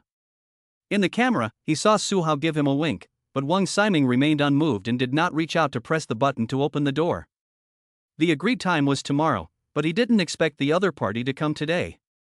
He was caught off guard and didn't have time to prepare for anything. And in his line of sight, he didn't see the snowmobile that he missed the most. Although there was food and women in the shelter, he was a banana man who loved freedom and believed that he would rather die than be unfree. Therefore, he desperately wanted to leave the shelter and breathe the air of freedom in the outside world. Where is the snowmobile? Wang Ximing frowned and looked very dissatisfied. So he didn't open the door for Su Hao, but instead observed him quietly. Su Hao came to the door and pretended to unlock it with his retina. Obviously, this method was not effective. Zhang Yi at the door waited for a while and became impatient. He took out a pistol and pointed it at Su Hao's back of the head. You son of a bitch! How dare you play with me? Do you believe I will shoot you now? Su Hao was shocked. Don't shoot! I can open the door. I must be able to open the door. Just let me try again. He approached the door to the room, trembling, and actually winked at the surveillance camera. The door can be opened, it can be opened. After all the hard work, I can't let it all go to waste. Otherwise, I won't get another chance like this again. In the control room, Wang Ximing understood Su Hao's meaning. He was telling him that if he didn't get Zhang Yi this time, Su Hao would die here. If Su Hao died, there would be no one to help him trick Zhang Yi into coming over. Wang Ximing touched his chin, and in fact, he didn't trust Su Hao that much. But when he thought about the impenetrable defenses of the sanctuary from a modern physics perspective, Wang Ximing didn't have much to fear. If you dare to play any tricks, I'll burn you to death. Wang Ximing gave a slight smile and then pressed the button to open the door. At this moment, outside the door, Zhang Yi heard the sound of the machine starting up, and quickly grabbed Su Hao and held him in front of him, while the pistol was pressed firmly against his head. This is an act. But this is not a play. If anything unexpected happened, he would not hesitate to use Su Hao as a shield or blow his brains out. In front of Zhang Yi and Su Hao, a heavy black metal door slowly opened. The door was 3 meters high and had no lock, but instead was interlocked in a mechanical way, leaving no gaps. When the door opens, a strong sense of futuristic technology comes rushing in. Behind the door is a 10-meter-long corridor, completely sealed off with dark silver metal, with dozens of small lights embedded in the walls, illuminating the entire corridor. It is hard to imagine that this sanctuary was built 10 years ago. Even today, it is a very advanced building. This is the power of money. Su Hao pointed his finger inside and said, Zhang Ge, let's go in. There is another door inside, and after opening it, you can enter the shelter. At the end of the corridor is a dark gold metal door. The combination of gold and silver is luxurious and magical. Zhang Yi pushed Su Hao into the shelter with a gun to his head. In fact, he had secretly prepared for any crisis that might come. When he and Su Hao reached the middle of the tunnel, the door behind them quickly closed. In the control room, Wang Ximing held a glass of red wine in one hand and pressed a green button on the control panel with the other. At the same time, inside the tunnel, hundreds of small holes suddenly appeared from the top, bottom, left and right. White gas spewed out, instantly drowning the two men. Wang Ximing quietly observed the changes in the tunnel. He heard a burst of intense cursing. Su Hao, you son of a bitch, you dare to trick me. Open the door, or I'll kill you. Ah, Zhang Yi, don't struggle. If you kill me, you'll die too. Just accept your fate. I don't want your life, I just want the supplies on you. You're dreaming. I'm going to kill you right now. If you have the guts, shoot me. You won't live if you kill me. Soon, there was a burst of gunfire in the corridor. Wang Ximing shook his wineglass and waited silently without a care. The high-intensity hypnotic gas used in the shelter will put you into a 24-hour coma if you inhale even a little. Even if they wake up, they will be in a state of complete weakness. He waited for 5 whole minutes, until the gas filled the entire tunnel, and confirmed that Zhang Yi and Su Hao had both inhaled a large amount of the gas, before he stopped the switch. I can go over and tie them up. Wang Ximing smiled confidently, as if everything was under his control. What he didn't know was that Zhang Yi was wearing a gas mask and using the extra-dimensional space to absorb the gas around him. Zhang Yi was just leaning against the wall pretending to be unconscious, while Su Hao was the one who was really unconscious.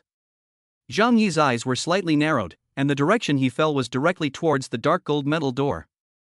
Once Wang Siming appears here, he will pull out his gun and waste that guy. Chapter 156, Hypnotic Gas. Zhang Yi leaned against the wall, silently waiting for Wang Siming to arrive. As he had expected, the other party did not kill him on arrival, but used a high-temperature flamethrower. After all, killing Zhang Yi was not a meaningful thing for Wang Siming. After a while, the dark gold door slowly opened. Zhang Yi's eyes opened a slit, and his right hand was already ready to draw his gun and shoot. However, when he saw the face of the person who came, he stopped his actions. Because the person who came was not Wang Siming. Zhang Yi was already cursing in his heart. Damn Su Hao. The information he provided to Zhang Yi did not mention that there were other people in the shelter. And according to Zhang Yi's estimation, when people face such a crisis, they will not choose to let anyone other than their loved ones enter their house. Unless, like him, you have an endless supply of supplies and choose someone like Zhou Kur or Uncle Yu, who can be a very helpful helper. The man who came in was tall and burly, holding a dog-legged knife in his hand and a bundle of rope around his waist. Zhang Yi recognized the man. He had seen this person on TV quite often. He is a movie star named Lin Geng, who is said to be a good friend of Wang Siming. Zhang Yi suppressed the urge to act, knowing that he couldn't rush things. The other party had made it clear that he would not kill him for the time being. And until he met Wang Siming in person, Zhang Yi couldn't be sure that there weren't any other tricks up his sleeve in this safe house. He had to be patient. Lin Geng came up to Zhang Yi and poked him in the arm with the knife he was holding. Zhang Yi felt a slight pain, but fortunately, his clothes were thick, so the pain was bearable. He squinted, gritted his teeth and said nothing, while staring at Lin Geng's movements. If Lin Geng wanted to attack him, he would immediately fight back. Fortunately, Lin Geng was just casually testing him. Seeing that Zhang Yi did not react, he took Zhang Yi's gun and then tied Zhang Yi up tightly with a rope. As for Su Hao, he had already become like a dead pig because he had inhaled the hypnotic gas. Lin Geng was very strong, and he carried Zhang Yi on his shoulders and walked into the shelter. Zhang Yi squinted and quietly surveyed the scene inside the refuge. It has to be said that the lives of the rich are really unimaginable to ordinary people. After leaving the corridor, they entered a circular hall, which was also filled with futuristic, metallic rooms. It was like the interior of a spaceship in a science fiction movie. But it was even more luxurious than in the movie. Lin Geng threw Zhang Yi onto the floor. This guy is really stupid. It didn't take any effort to clean him up. Lin Geng's voice carried a mocking smile. In his opinion, Zhang Yi had already inhaled the hypnotic gas and was already a bird in a cage, tightly bound by him. At this moment, a man in a yellow robe came out of the door next to him. Isn't this what you expected? I spent $10 billion building this sanctuary. If I can't even handle someone like him, then my money is wasted. Zhang Yi saw the man's face and a slight smile curled the corners of his mouth. The main character is here. Wang Siming took a look at Zhang Yi, who was tied up tightly, and let out a sigh of relief. Then he went over to chat with Lin Geng. Zhang Yi, on the other hand, opened his own space. He released the high-intensity hypnotic gas he had previously absorbed. Wang Siming and Lin Geng did not notice anything unusual and continued chatting. After we get the kid's snowmobile, how about we go out for a spin? I don't know what the situation is outside. It's okay to go for a ride, and we can get some food on the way back. The two of them had already started planning what to do after they got Zhang Yi's snowmobile. Wang Siming was laughing, when he suddenly felt Lin Geng in front of him shaking a little. Lin Geng, don't shake. Lin Geng was surprised. I'm not shaking, but you are. How? Hey. How did you become 6? When the two realized that something was wrong, it was already too late. Their bodies swayed, and then they fell to the ground. Zhang Yi took out a dagger from the other dimension, cut the ropes that bound their hands, and quickly removed all the restraints on their bodies. Zhang Yi walked over and confiscated all the weapons from the two men. Wang Siming's 2 gold Desert Eagle pistols were very conspicuous. They were made entirely of gold and had beautiful patterns on them. They are not very practical. Zhang Yi commented lightly that this thing is not as practical as his own police handgun. He put all these dangerous things into his own space. Then he took out 2 bundles of rope and tied the 2 men up like dumplings, using the very professional turtle shell binding method. That person always has a hobby, doesn't he? In order to prevent the 2 from using special methods to escape like himself, Zhang Yi took out several more straps and tied their wrists, thumbs, and legs tightly. After doing all this, Zhang Yi looked at the 2 unconscious people. According to what they said, it would take a long time for them to wake up. Zhang Yi then looked at the world's most expensive asylum. It's huge. The living room alone is more than 100 square meters. The interior decoration is understated, luxurious and meaningful, with a warm yellow color scheme and elegant silver-gray furniture that looks very high-end in the warm yellow light. On the north wall hangs a TV that is about 100 inches. Under the TV stand are various game consoles and cassettes, so it seems that they are also big fans of video games. The sofa in the middle of the living room is clearly an imported high-end product just by looking at its shape. There is also a large bar in the corner, with a variety of wine behind it. On the other side is an open island kitchen. There was a door at the back of the living room. Zhang Yi walked over with a pistol in his hand. He reached out and gently pulled the door open. When the door opened, a white light shone on Zhang Yi's face. When he could see clearly what was in front of him, Zhang Yi was momentarily stunned. He thought the living room in front was big enough, and the backyard was at most a yard with a pool and garden. But he didn't expect that the garden would be so big. Looking out, there was a huge ecological garden in front of him. There were all kinds of rare flowers and trees growing in the garden, and it was incredible to see some tropical plants in such a cold place. Not only was there a botanical garden, but there was also a large area next to it that had been cleared out, which looked like a farm.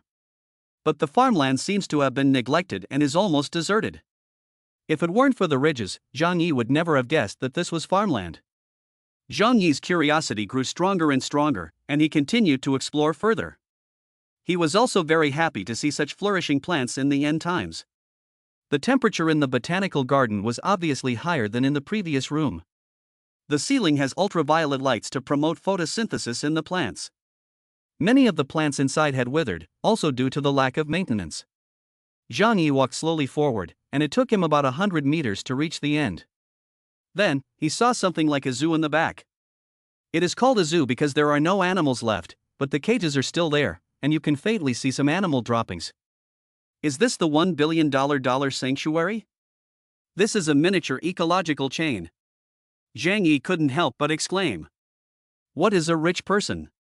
This is what a rich man is. The sanctuary that was built 10 years ago already took into account all aspects of sustainable development. I have to say that the professional team that built the shelter is very good. Zhang Yi walked all the way to the edge of the shelter, and it took him a while to get there. Through the frosted windows, he could vaguely see that there was a large courtyard outside. The villa's footprint is truly impressive, and it could be called the perfect castle in the end times. What a great place!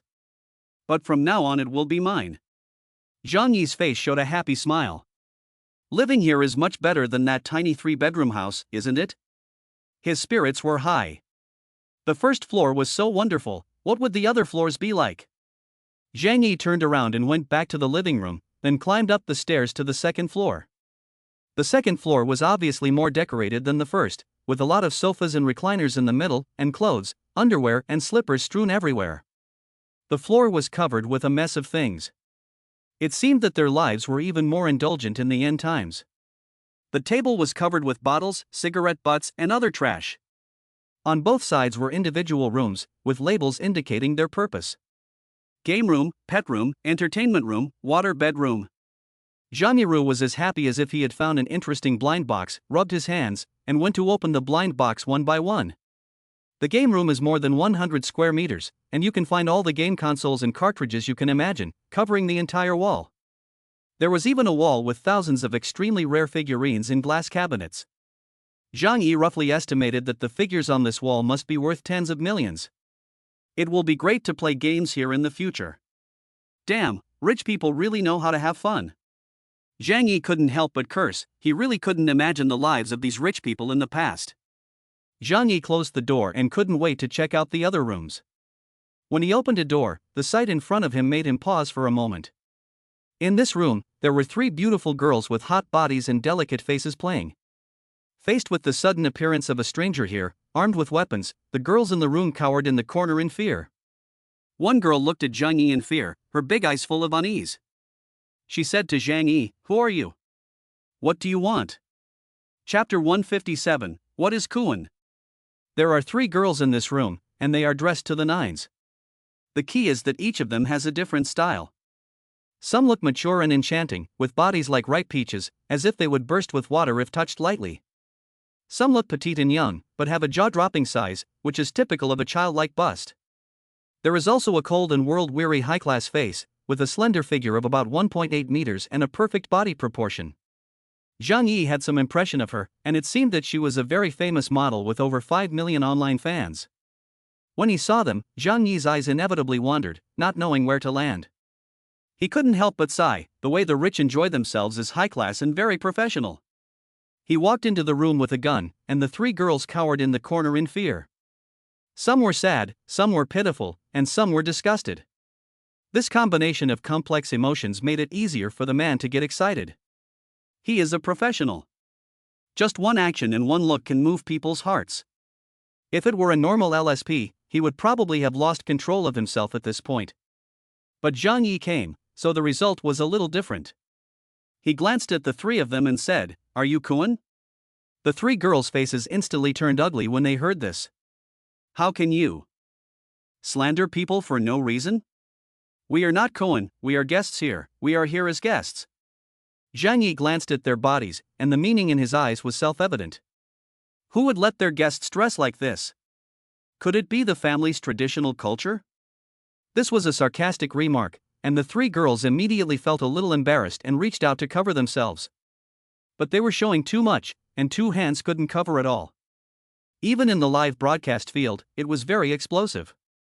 Zhang Yi pulled a chair over from the side and sat across from the 3 of them, the gun in his hand slightly shaking.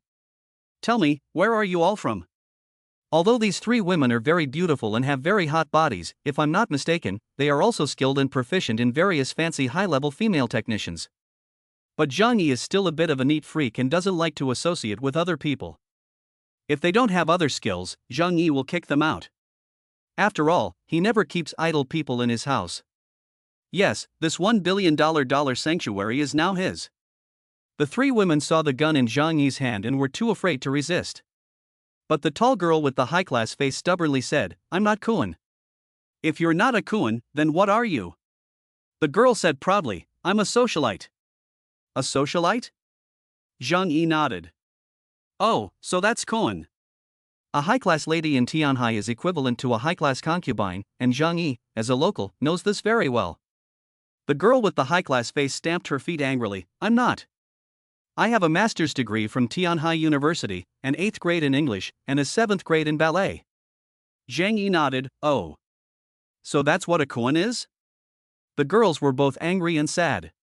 The mature and sexy girl took a deep breath and said, "You are prejudiced against us. The men we meet are all upper class. We only improve ourselves through contact with them. Don't compare us to those girls. You know, to be part of high society, you need more than just a pretty face and a good figure. We also need a high level of knowledge and rich connotation." Zhang Yi clapped his hands in response, "That's right. So, do you have any negative distance contact with men from high society?" The girls looked at each other.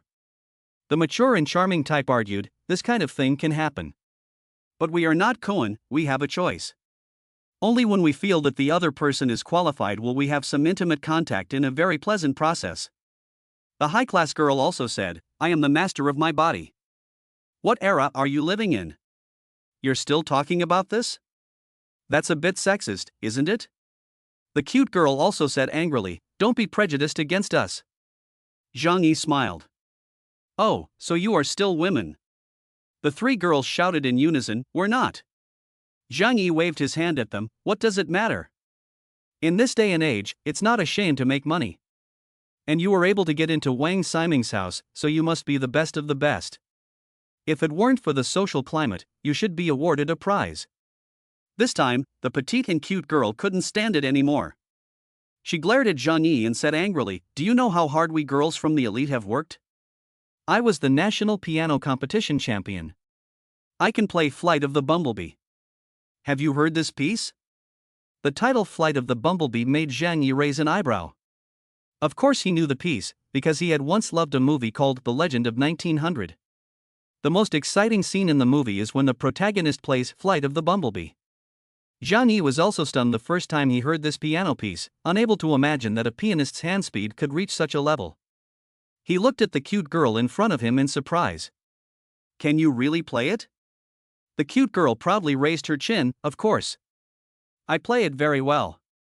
The girl with the high-class look next to her also said, I can do it too. Zhang Yi smiled. A pianist who can play the Flight of the Bumblebee proficiently must have at least a professional level 8. The highest level of piano is level 9. In other words, the two young and beautiful girls in front of Zhang Yi are rare and excellent pianists in the country. And such girls are also running to be a koan. It's really an era where the poor are not laughed at. In that case, it's good that the end of the world is coming. At least everyone is treated fairly when they face death. Zhang Yi had nothing to say.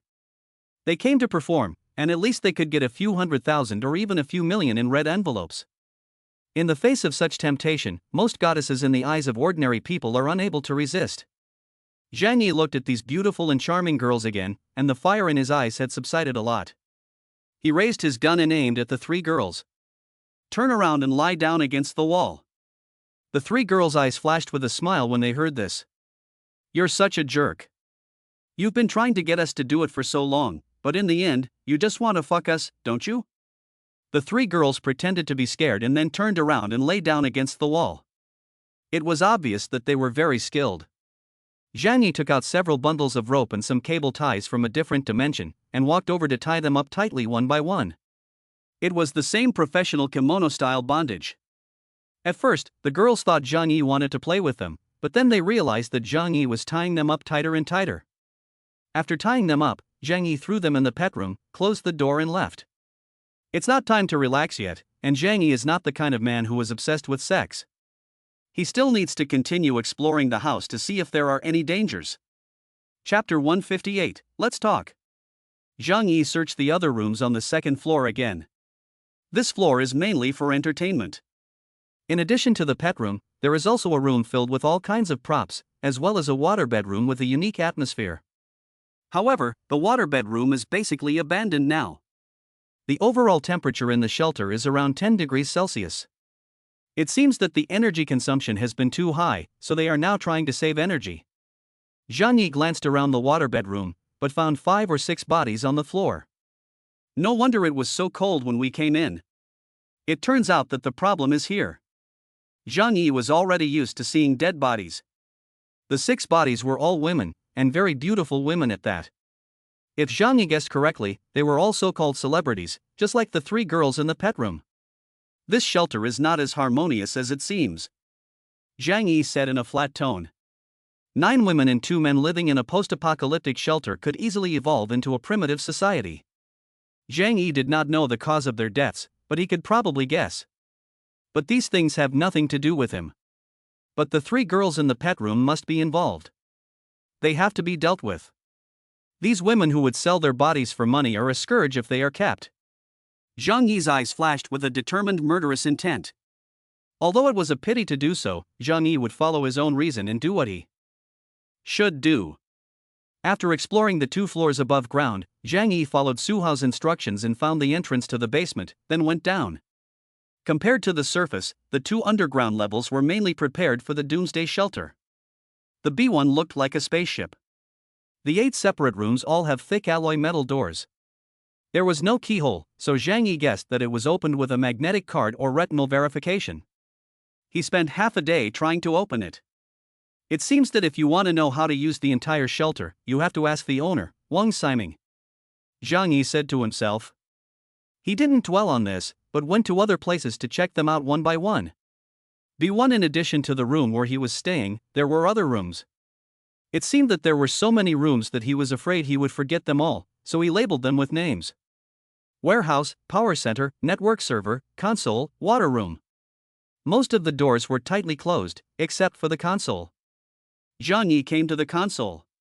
The door was open here. He thought that Wang Ximing was probably monitoring everything that happened outside here. The core of the entire shelter should be here. Zhang Yi walked into the console, where the walls were lined with monitors, and even the floor was a huge screen. The various embedded keyboards and buttons on the console dazzled Zhang Yi. After studying it for a while, Zhang Yi found some basic functions and how to use them. The buttons were labeled with Chinese characters, indicating their purpose, such as the power control for a certain area and the way to open the door. But more applications left Zhang Yi confused. If only I were a computer engineer. Zhang Yi helplessly spread his hands and gave up.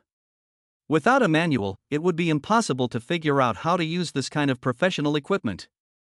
Zhang Yi checked through the surveillance system to make sure that Wang Ximing and the others were fine, and then went to the second basement to check it out. The second basement level is a large stadium. After Zhang Yi turned on the lights, he saw an extremely open space. He admitted that he was a little shocked when he saw it.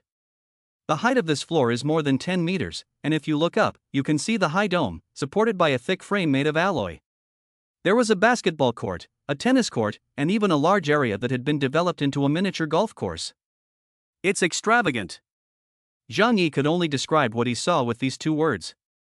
The place is about 20 meters underground, and the temperature is obviously higher than outside. It turns out that even the cold can't invade some places. This place is very nice, it is spacious and quiet. Zhang Yi decided to build a shooting range here in the future, specifically to train his superpowers. The longer the end of the world approaches, the more he feels the importance of his superpowers. After having had the experience of developing his abilities once, he was even more eager to become stronger. Only strength is the fundamental guarantee of survival in the end times. It took Zhang Yi more than half an hour to take a general look around the entire shelter. Next, he had to pry open Wang Ximing's mouth and obtain the means to control the entire shelter. Zhang Yi returned to the ground floor with a pistol in his hand. Wang Ximing and Lin Geng were still in a state of unconsciousness, while Su Hao had inhaled more of the hypnotic gas than the two of them and was also lying on the ground like a dead fish. Zhang Yi had no patience to wait for them for so long. He took a bucket of water from the kitchen sink and poured it directly and roughly over Wang Ximing's head. Although the temperature in the room was around 10 degrees Celsius, the cold water was still very refreshing. Wang Ximing was so cold that he twitched, and after a long time, he finally slowly raised his heavy eyelids. He's awake? A deep voice entered his ears. Wang Ximing opened his eyes and saw Zhang Yi, fully armed, sitting in front of him. Wang Ximing tried to move, but found that his body was tied up so tightly that he couldn't even move a muscle. How did you do it? Wang Ximing couldn't understand how Zhang Yi had managed to complete the counterkill in that situation. He had clearly seen Zhang Yi tied up like a dumpling. Zhang Yi explained lightly, in the end times, you have to have some means of survival. He didn't want to explain too much and said directly, now you don't seem to have the time to talk about this topic, do you? Let's talk about something else. For example, how to cooperate with me in the future. In exchange for your life. Wang Ximing gradually came to his senses and realized that the situation was not good for him. He was filled with grief and indignation. He could not accept that his impregnable sanctuary had been breached so quickly. $1 billion, that's $1 billion. It feels like all that money was wasted. What do you want? Wang Ximing asked in a low voice. Zhang Yi smiled slightly. You don't need to be nervous. You didn't try to kill me when I came, so I won't hurt you either. Although I am not a kind person, I have a minimum of morality. What good would it do me to kill you, the son of the Wang family and the future heir to the Lin Group? Wang Ximing's identity is indeed not simple, at least before the end of the world. His parents were both wealthy tycoons, and he had a deep background. Wang Ximing heard Zhang Yi say that he would not harm him, and his nervousness eased a lot. He took a deep breath and said, whatever you want, we can talk about it. As long as you don't harm my life. Chapter 159, Relax, dizziness is normal. Zhang Yi calmly took out a pack of Jiling 13 hairpins and then took out a cigarette and put it in his mouth. Do you smoke? Zhang Yi handed the cigarette to Wang Ximing. Wang Ximing's head instinctively dodged. Thank you, I don't smoke this. Zhang Yi's mouth curled up slightly. He is indeed a famous rich young man, still very picky at this time. It can be seen that he has not lacked supplies for some time. Zhang Yi was in no hurry to negotiate, but instead took 2 puffs and casually flicked the cigarette ash to the ground. To put it plainly, my purpose in coming here is to find a safe place to survive. It's too dangerous outside, supplies are scarce, and it's cold. You have so much space here, and one more person won't make a difference. Right? Wang Ximing listened to Zhang Yi's calm tone and felt a little calmer.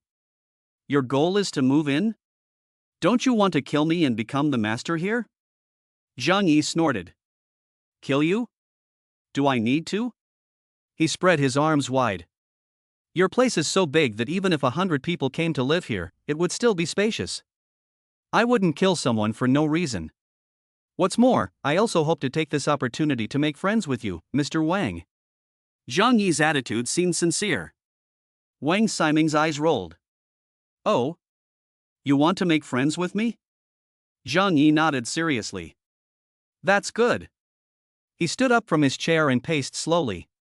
The snowstorm is indeed a nuisance, and it has caused a certain degree of chaos in society.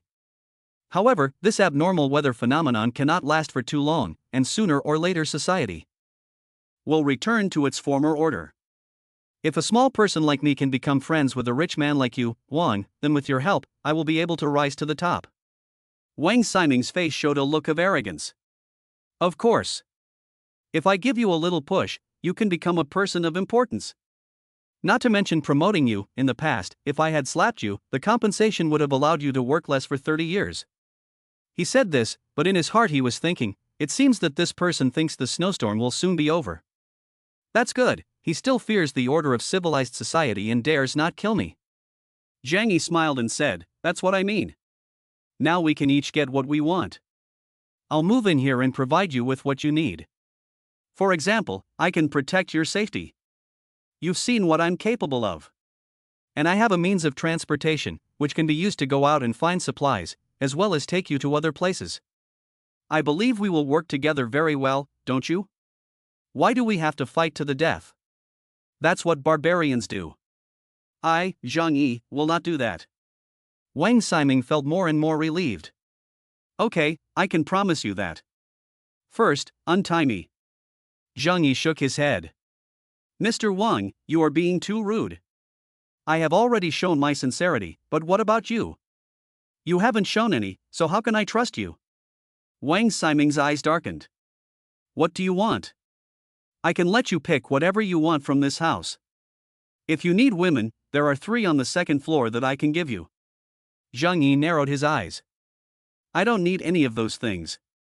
To show your sincerity, I hope you can give me the manual for this shelter. Only in this way can I completely trust you.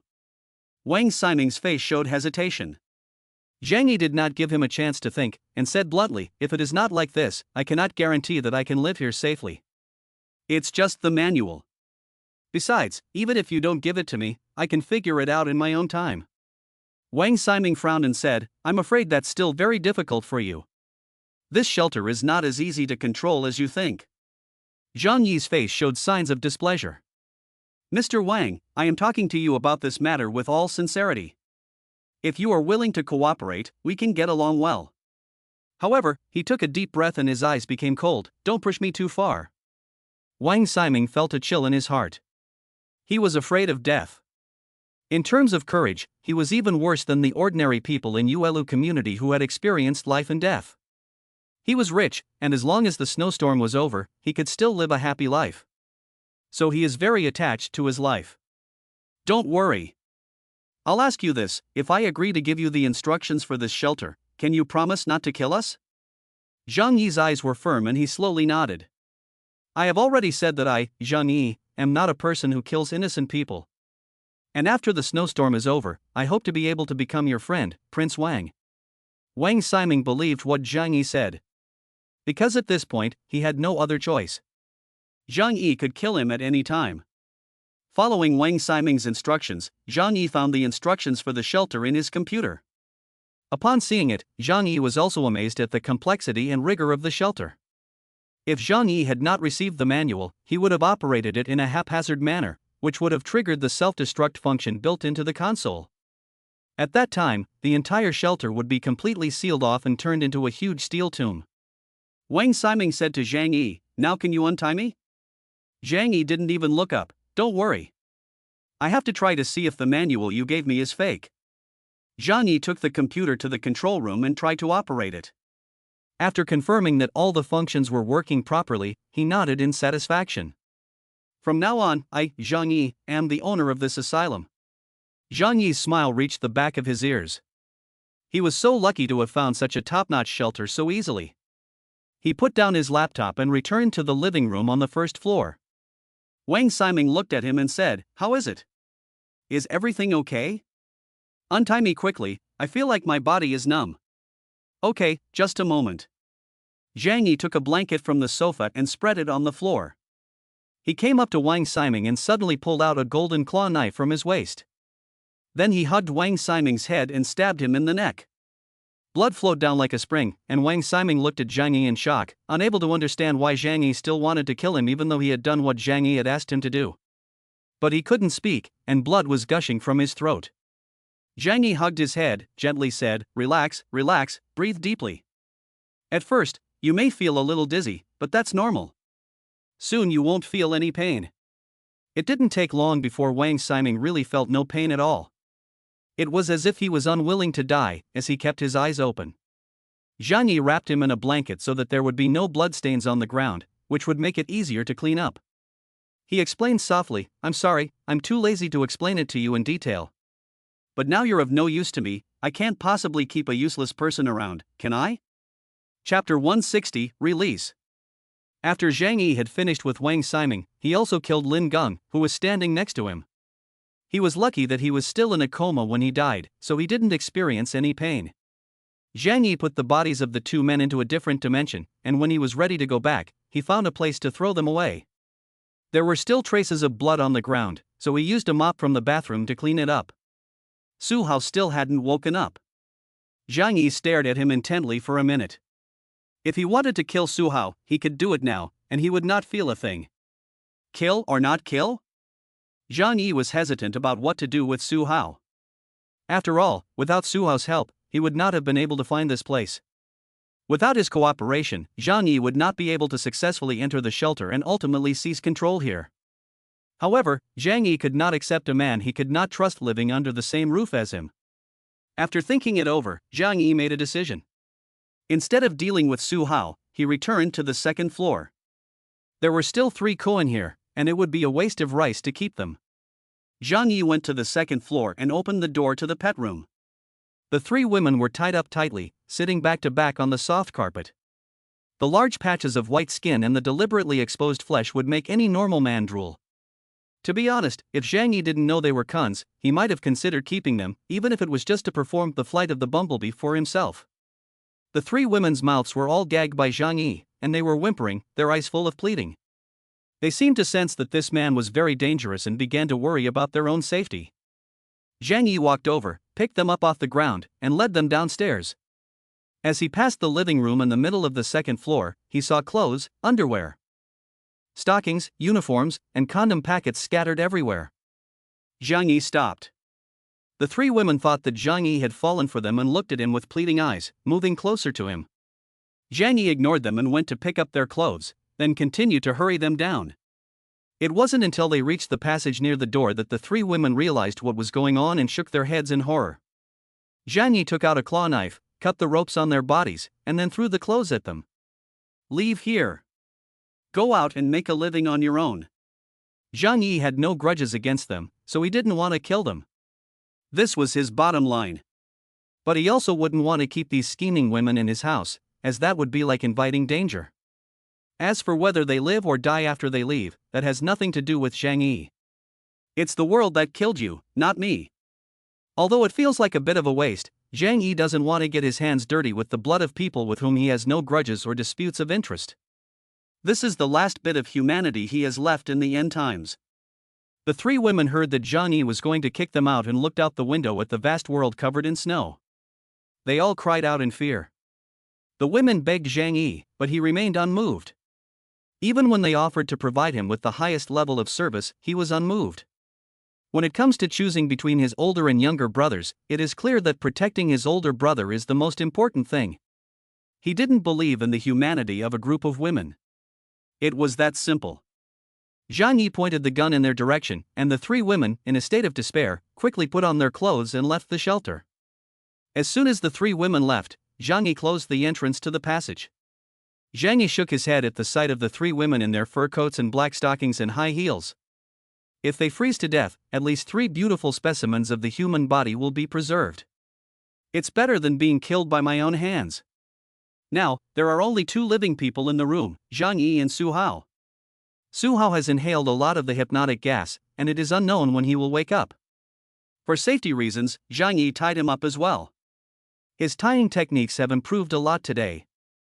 Zhang Yi, who had just taken control of the entire Yunk Manor, began to study the internal structure of this super shelter. Zhang Yi opened several doors that he had not had access to before. Zhang Yi came to the basement warehouse and was curious to know how much supplies were in the shelter. He arrived at the door of the warehouse and used the access key, a black metal magnetic card, to open the door. Boom! The heavy metal door opened from the middle, revealing a round door. White cold air came out, making Zhang Yi shiver involuntarily. The first thing Zhang Yi saw was the mess on the floor. Many cans had been thrown to the ground, and the contents had spilled out all over the floor, still not rotting in the low temperature. Zhang Yi slowly walked in wearing his snow boots. He saw that it was a warehouse of about 200 square meters, and there was not much left in it. Especially the food, it seems that in order to facilitate storage, it is mostly canned. No wonder they were scattered all over the floor. It seems that the prince had eaten so many cans that he threw up. Zhang Yi shook his head helplessly. The warehouse was mainly filled with food. Judging by the amount left, it would last at least half a year if it was for one person. But the Prince Wang had lived a life of luxury, eating only the finest delicacies. The canned food he had stored up on a whim 10 years ago was simply not to his taste. What's more, he has to share them with Lin Geng and his family. The spending habits of the rich are indeed very different from those of ordinary people.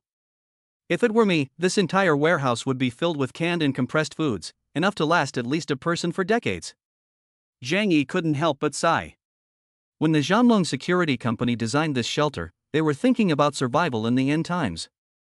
But they neglected the eating habits of this young master. According to Su Hao, most of the canned food here was discarded by Wang Ximing as being in the way. Zhang Yi walked over and took a can, using his claw knife to open it. Inside was a large can of luncheon meat. If this stuff was thrown away in Yuelu community, it would probably cause a lot of people to fight desperately. But I don't eat this stuff either, so I'll just leave it here. Maybe I'll need it later. Zhang Yi wasn't too interested in the food either. His otherworldly space is full of fresh ingredients and delicious ready-made chef's dishes. In addition to the warehouse, Zhang Yi also looked at some other places. There are more than a dozen rooms inside the shelter, all of which are sealed shut with heavy metal doors that can only be opened with a magnetic key. The highest authority is in Zhang Yi's hands. In other words, these rooms can be turned into solid cages at any time. Unless the person inside has the strength of several thousand kilograms, they cannot open the electromagnetic lock. The more Zhang Yi looked, the more satisfied he felt. But when he went to check the energy system, he realized the problem with the shelter. This super shelter, which covers thousands of square meters and has 4 floors, consumes an extremely terrifying amount of energy. The energy consumption for power and heating alone is 50 times that of Zhang Yi's safe house. In other words, with the amount of energy Zhang Yi currently has in storage, the maximum time it can run here is only 5 years. Although this is a problem, it is not a big problem. Zhang Yi touched his chin and had a solution. There are plenty of large gas stations outside, so I can solve this problem by going out and emptying a few more gas stations. After checking the entire shelter, Zhang Yi's heart finally settled down. Compared to his own house, which cost only 8 million yuan, the defense and comfort here have been upgraded by far more than one grade. Even the furniture in the house is at least from the world's top furniture stores. Zhang Yi returned to the living room on the first floor. He added another 6 months of energy to the entire shelter, and the temperature in the room had now risen to 27 degrees. It is warm and comfortable. I'll be living here from now on. But it would be perfect if I had a few more obedient and sensible women to play poker with. At least 4 women are needed to make a full deck of cards. They play cards, and I watch them play cards under the table. Hey, it's perfect. Zhang Yi lies on the sofa, blissfully squinting, imagining a happy life ahead.